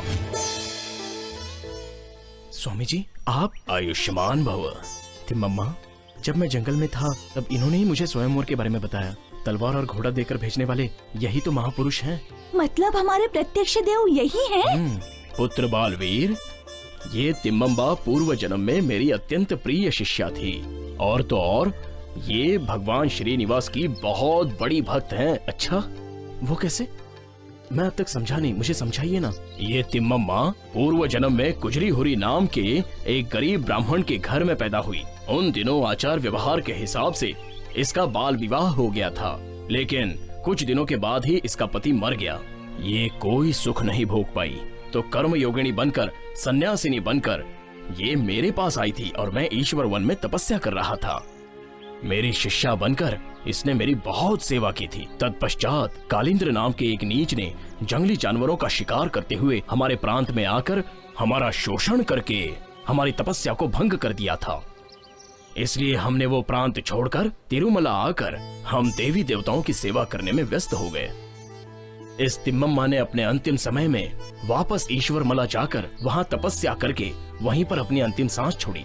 इतना ही नहीं, इसका जो पूर्व जन्म का पति था वो भी तू ही है बेटा, इसलिए इस जन्म में इसका तुमसे विवाह हुआ।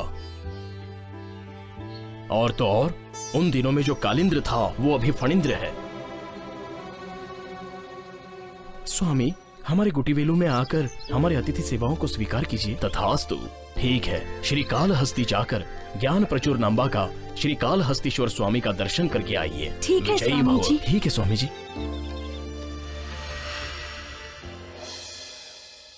महाराज, जो हो चुका है उसके लिए चिंता मत कीजिए। इस जन्म में हमें संतान सुख नहीं मिलेगा क्या?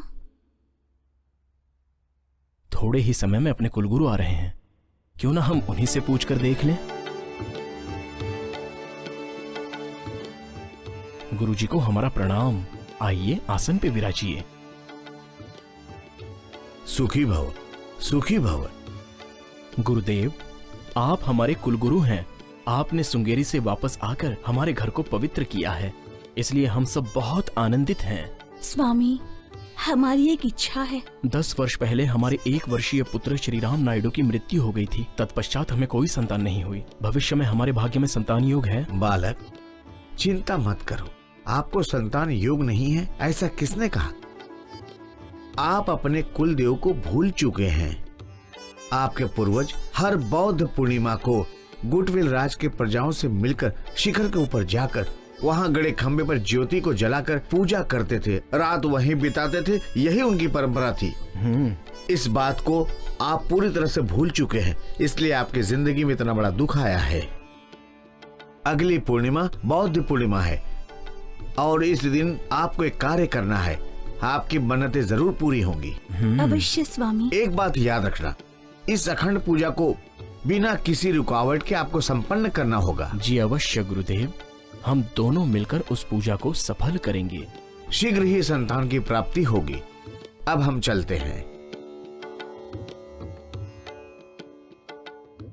महाराज, कुमार मल्लप्राय के दिए हुए तलवार को पूजा में रखने का समय आ गया है। ठीक है शास्त्री जी। युवराज जी, आपके लिए प्रसन्नता की बात है। आने वाली बौद्ध पूर्णिमा को बलबीर और तिम्मम्मा दोनों पहाड़ पे जाकर के पूजा करेंगे और वहीं पर रात भी बिताएंगे। वो पूजा कर रहे हैं और रात वहाँ बिता रहे हैं, तो इससे हमें क्या? पिताजी, अपनी बेकार की बातें बंद कीजिए।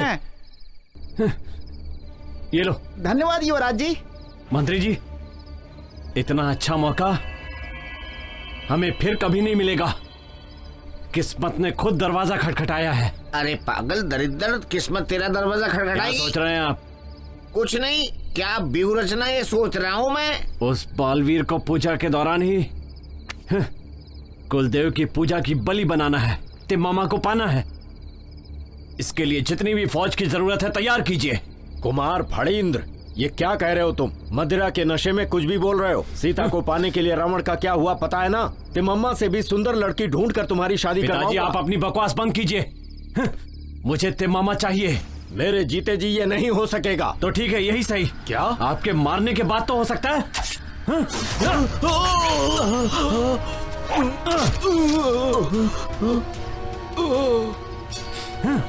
इसको अगर सच बता दूंगा तो मुझे भी मार देगा। कोई है वहां? जी युवराज। इस लाश को ले जाओ। ठीक है युवराज।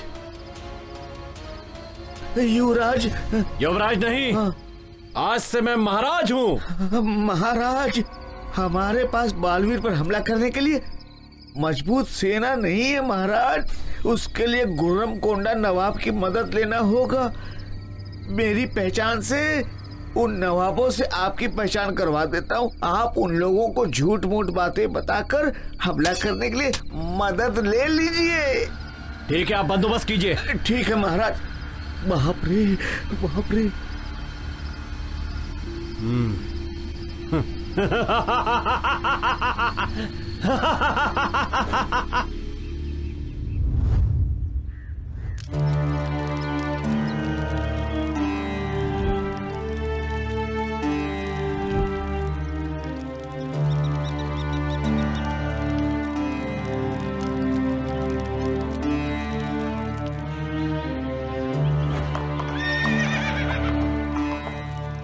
प्रभु, वो फडिंदर गुर्रम कोंडा नवाब के साथ अपने पे हमला करने आ रहे हैं। ऐसा है क्या? देखते हैं कितनी चर्बी है। अब क्या करेंगे? मैं सेना के साथ जाकर उसका खात्मा करके आऊंगा। चलो।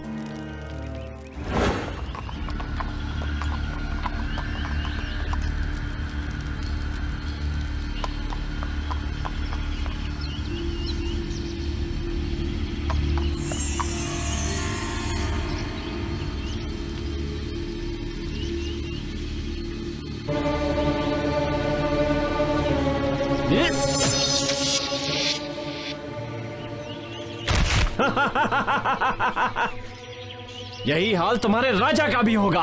हाँ? हाँ?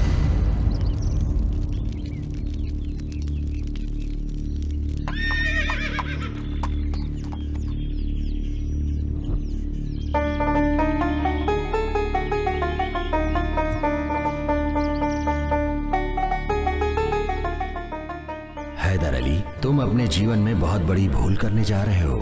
फणींद्र ने अपने पिता की हत्या करके उनका दोष बालवीर के सर पर मढ़ दिया है। तिमम्मा को पाने के लिए ये कलयुगी रावण ऐसा कर रहा है। बालवीर तिमम्मा पुण्य दंपत्ति हैं, उनके साथ देवताओं का आशीर्वाद है। तुम उन लोगों का बुरा करोगे तो तुम्हारा भी बुरा होगा। मेरी बात मानकर तुम वापस लौट जाओ।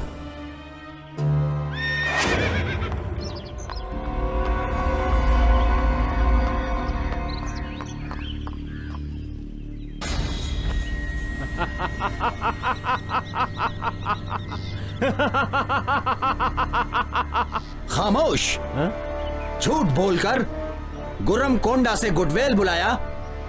उस बालवीर की अच्छाई के बारे में अल्लाह ने अभी हमें बताया, इसलिए मैं तुम्हारी मदद अब बिल्कुल नहीं करूंगा। नवाब, अपनी बात से पलटो मत। चुप।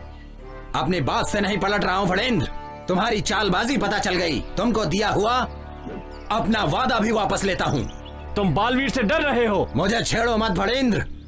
उस बालवीर के हाथों से तुम्हारी मौत निश्चित है।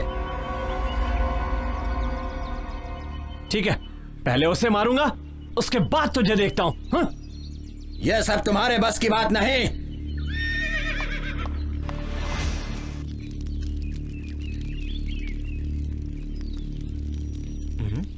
मंत्री जी, क्या बात है? प्रभु, वो फणींद्र गुर्रम कोंडा नवाब की मदद से हम पर हमला करने वाला है। हाँ? इतना ही नहीं, सेनापति मल्लैया वो भी मारे गए हैं। हाँ? और फणींद्र इस पहाड़ी पर पहुंच चुका है। हे भयभीत मानव, हम पूजा में बैठे हैं, तभी हमसे तो युद्ध करने आया है। बालवीर, ये तुम्हारी आखिरी पूजा है। मुंह बंद कर। तू हमारे पैरों के नखों समान भी नहीं है। तो मुकाबला कर। जीवित नहीं छोड़ूंगा।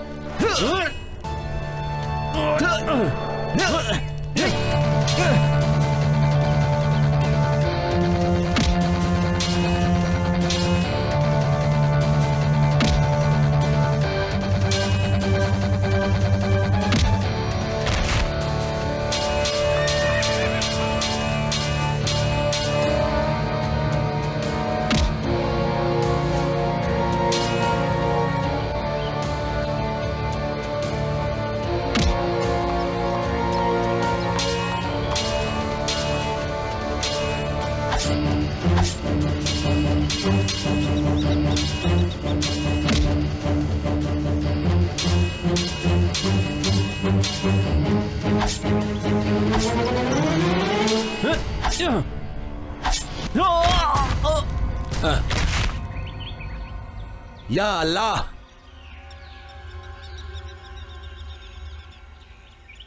बालवीर, तुम्हारा धैर्य, साहस और वीरता देखकर तुम्हारा गुलाम बन गया मैं। ये फणींद्र मुझसे झूठ बोलकर यकीन दिलाकर तुमसे युद्ध करने के लिए ले आया था। हमें माफ कर देना। अब ठीक तो है ना?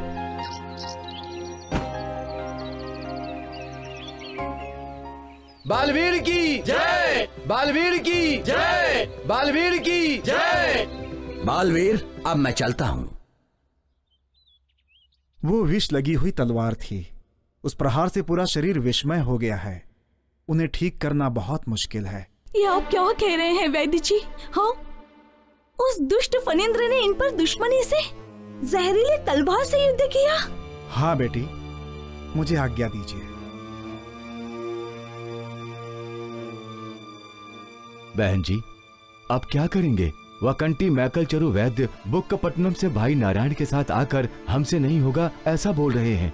बेनुगोंडा के राजवैद्य से भी इलाज करा के कोई फायदा नहीं है। माँ, मेरी इस बीमारी को कोई ठीक कर सकता है क्या? मुझे इनकी वेदना देखी नहीं जाती। पूरे शरीर में जहर फैलता जा रहा है।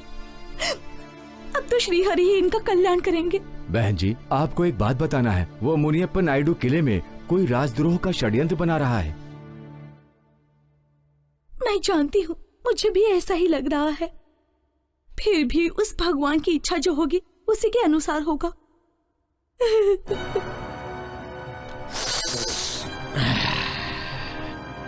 देखो माँ जी, ये फैलने वाली बीमारी है।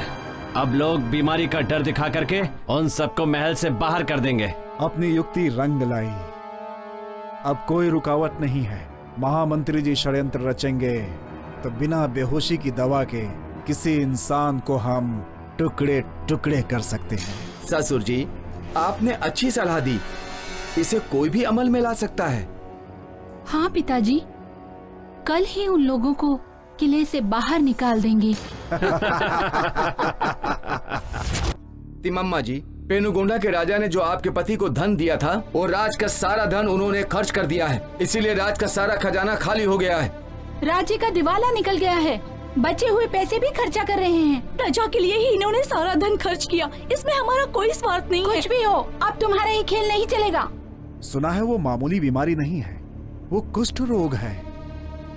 इतना ही नहीं, वो लोगों में फैल भी जाता है। जो लोग भी उसके साथ रहेंगे उनको भी ये बीमारी हो सकती है। मैं 3 साल से इनकी सेवा कर रही हूँ। अगर फैलने वाली बीमारी होती तो फिर ये बीमारी मुझे क्यों नहीं लगी? वो सब हमें नहीं पता। तुम लोग तुरंत किला छोड़कर जाओ, नहीं तो सैनिकों से धक्के मारकर बाहर निकलवा दूंगी। चले जाओ यहाँ से। आज के बाद नजर मत आना। ये क्या समय आ गया है? महल का मालिक ही महल से बाहर। अगर राज्य चाहिए था तो एक बार हमसे कहकर तो देखते। हम सब कुछ छोड़कर चले जाते। इसके लिए ये षड्यंत्र रचने की क्या जरूरत थी? महाराज, ये क्या स्थिति है आपकी? मैं ऐसी परिस्थिति में आपको नहीं देख सकता। मुझे आज्ञा दीजिए महाराज। बहन, ये क्या स्थिति बनी हुई है? आज ही शास्त्री जी ने आकर मुझे बताया। हमें तो ये बात पता ही नहीं थी। पता चलते ही मैं तुम्हारे पास आ गया। ये सब ऊपर वाले का खेल है भैया। वो जैसा चाहेंगे वैसा ही होगा। बहन, तुम में इतनी ताकत कहाँ है? राजमहल में पली बढ़ी, कुटिया में कैसे रहोगी? तुम इन सब दुखों को कैसे सहन कर पाओगी? बताओ ना मेरी बहन। साले जी, ये तिम्मम्मा को भगवान का दिया हुआ वरदान है। देखिए ना, कितने सारे लोग द्वेष कर रहे हैं, फिर भी अपना धर्म निभाकर ये मेरी सेवा कर रही है। क्या कहे इसके अंदर के साहस को।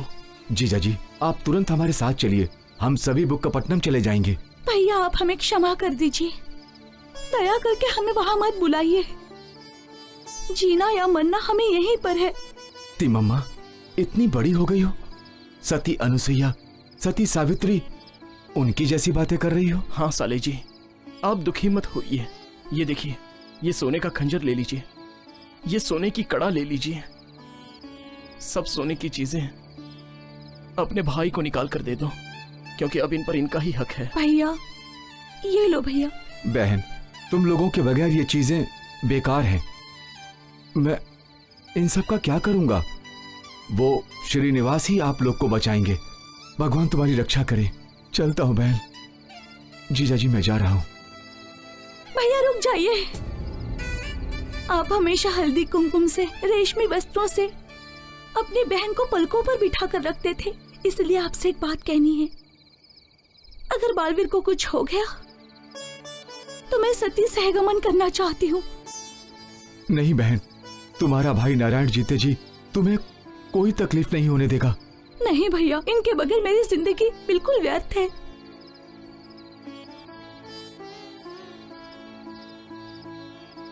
तिम्मम्मा, इस समय मुझे अपने गुरु के दर्शन करने का मन हो रहा है। हाँ जी, मैं भी यही सोच रही हूँ। पुत्री तिम्मम्मा। स्वामी, आप यहाँ, ये कैसा आश्चर्य है। हम दोनों अभी आपको ही याद कर रहे थे और इतने में ही आपने हमें दर्शन दे दिए। पुत्रो, आपकी इच्छा पर ही हम यहाँ आए हैं। सूत्रधार जिस तरह पर्दे पर खिलौनों को खिलवाता है, बिल्कुल उसी तरह परमात्मा भी सृष्टि को जैसे चाहे वैसे कर्मों के अनुसार चला रहा है। हरिशंकर भी इस कर्म फल के भोग से वंचित नहीं हुए। विजयी भव। उठो स्वामी, हमने क्या पाप किया है? पाप आप लोगों ने नहीं किया, आप कारणवश जन्मे हो। जो जन्मा है उसकी मृत्यु अवश्य होगी। मरा हुआ मनुष्य वापस पैदा होता है, कर्म फल के भोग से वो बच नहीं सकता। इसलिए धैर्य रखिए, आपका जन्म सफल हो जाएगा।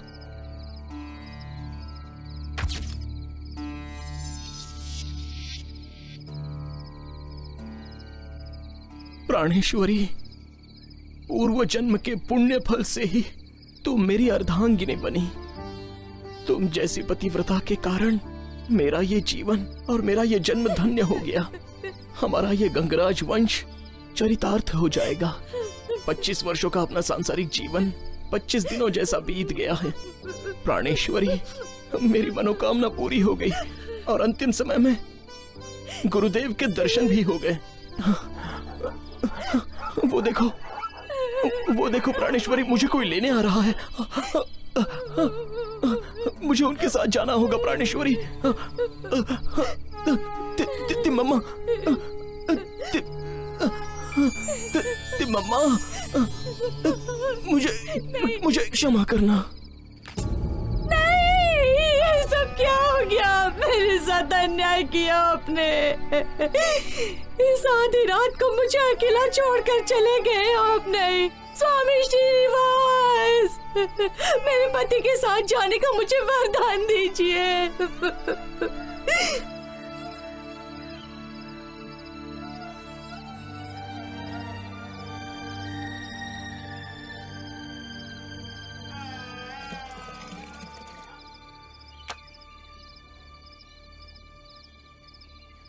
प्रजाजन, आने वाले समय में ये पेड़ महावृक्ष बनकर दुनिया की ख्याति पाएगा।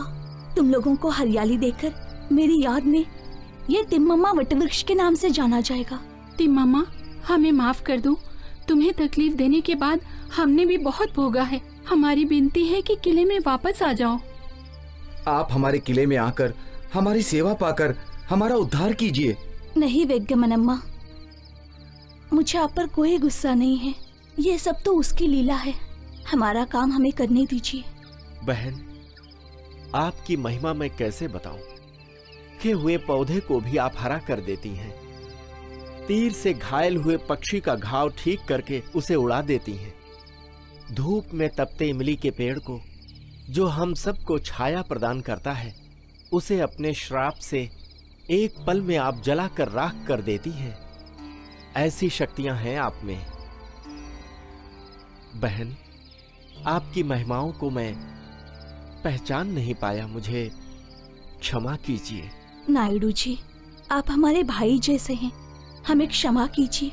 आपका राज्य सुख और शांति से रहेगा। अब हमें आज्ञा दीजिए। बहन, आप तो सब कुछ जानती हैं। विजयनगर के राजा सती सहगमन के विरुद्ध हैं। उन्हें यदि ये पता चलेगा तो मुझे राज्य से निकाल देंगे। माँ जी, सबको दान दे रहे हैं आप। मैं आपका कपड़ा धोने वाला, मुझे कोई दान नहीं देगा। नायडू भैया जी, हाँ? आपके सर की पगड़ी मुझे दे दीजिए।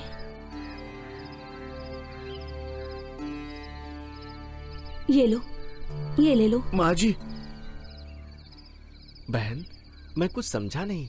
आपने मेरी पगड़ी इसे भेंट दे दी? चिंता मत करो भैया, ये पगड़ी आपके घर पहुंचने से पहले ही पहुंच जाएगी। नायडू भैया, ये आपके भलाई के लिए ही कर रही हूँ।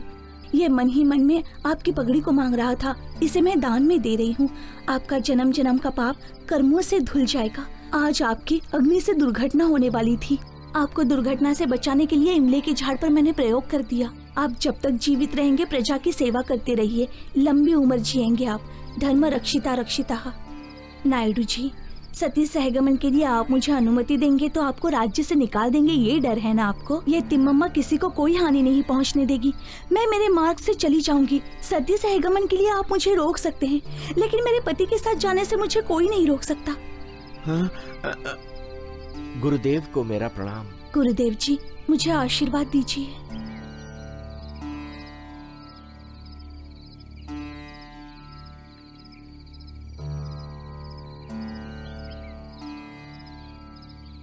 बहन जी उठिए, मुनि जी चले गए हैं।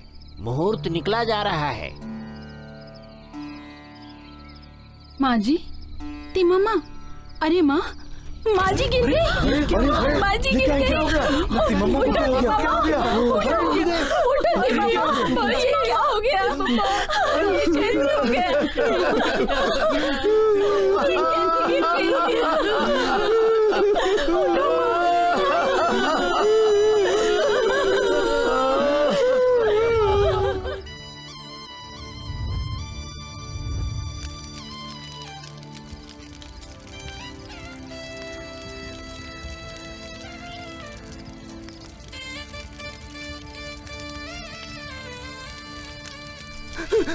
बहन, क्या कर रहे हैं? बहन तिम्मम्मा, कितना बड़ा अनर्थ हो गया।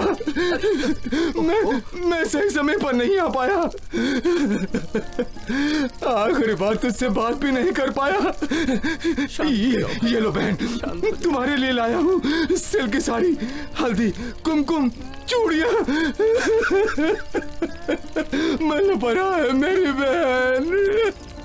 भैया नारायण, मैं जब तक आपके साथ थी आपने मुझे बहुत ही प्यार दिया। आप जैसा भाई हर एक बहन को मिले, ऐसे ही मेरी इच्छा है। आपने मेरे लिए जो चीजें लाई वो अग्निकुंड में डाल दी आपने। ये सभी चीजें बुक्कापट्टनम में अपने घर पहुंच जाएंगी। आपके जाते ही भाभी में आपको बदलाव नजर आएगा और उस बदलाव में आपको अपनी बहन नजर आएगी। भैया आप सबका भला हो। बहन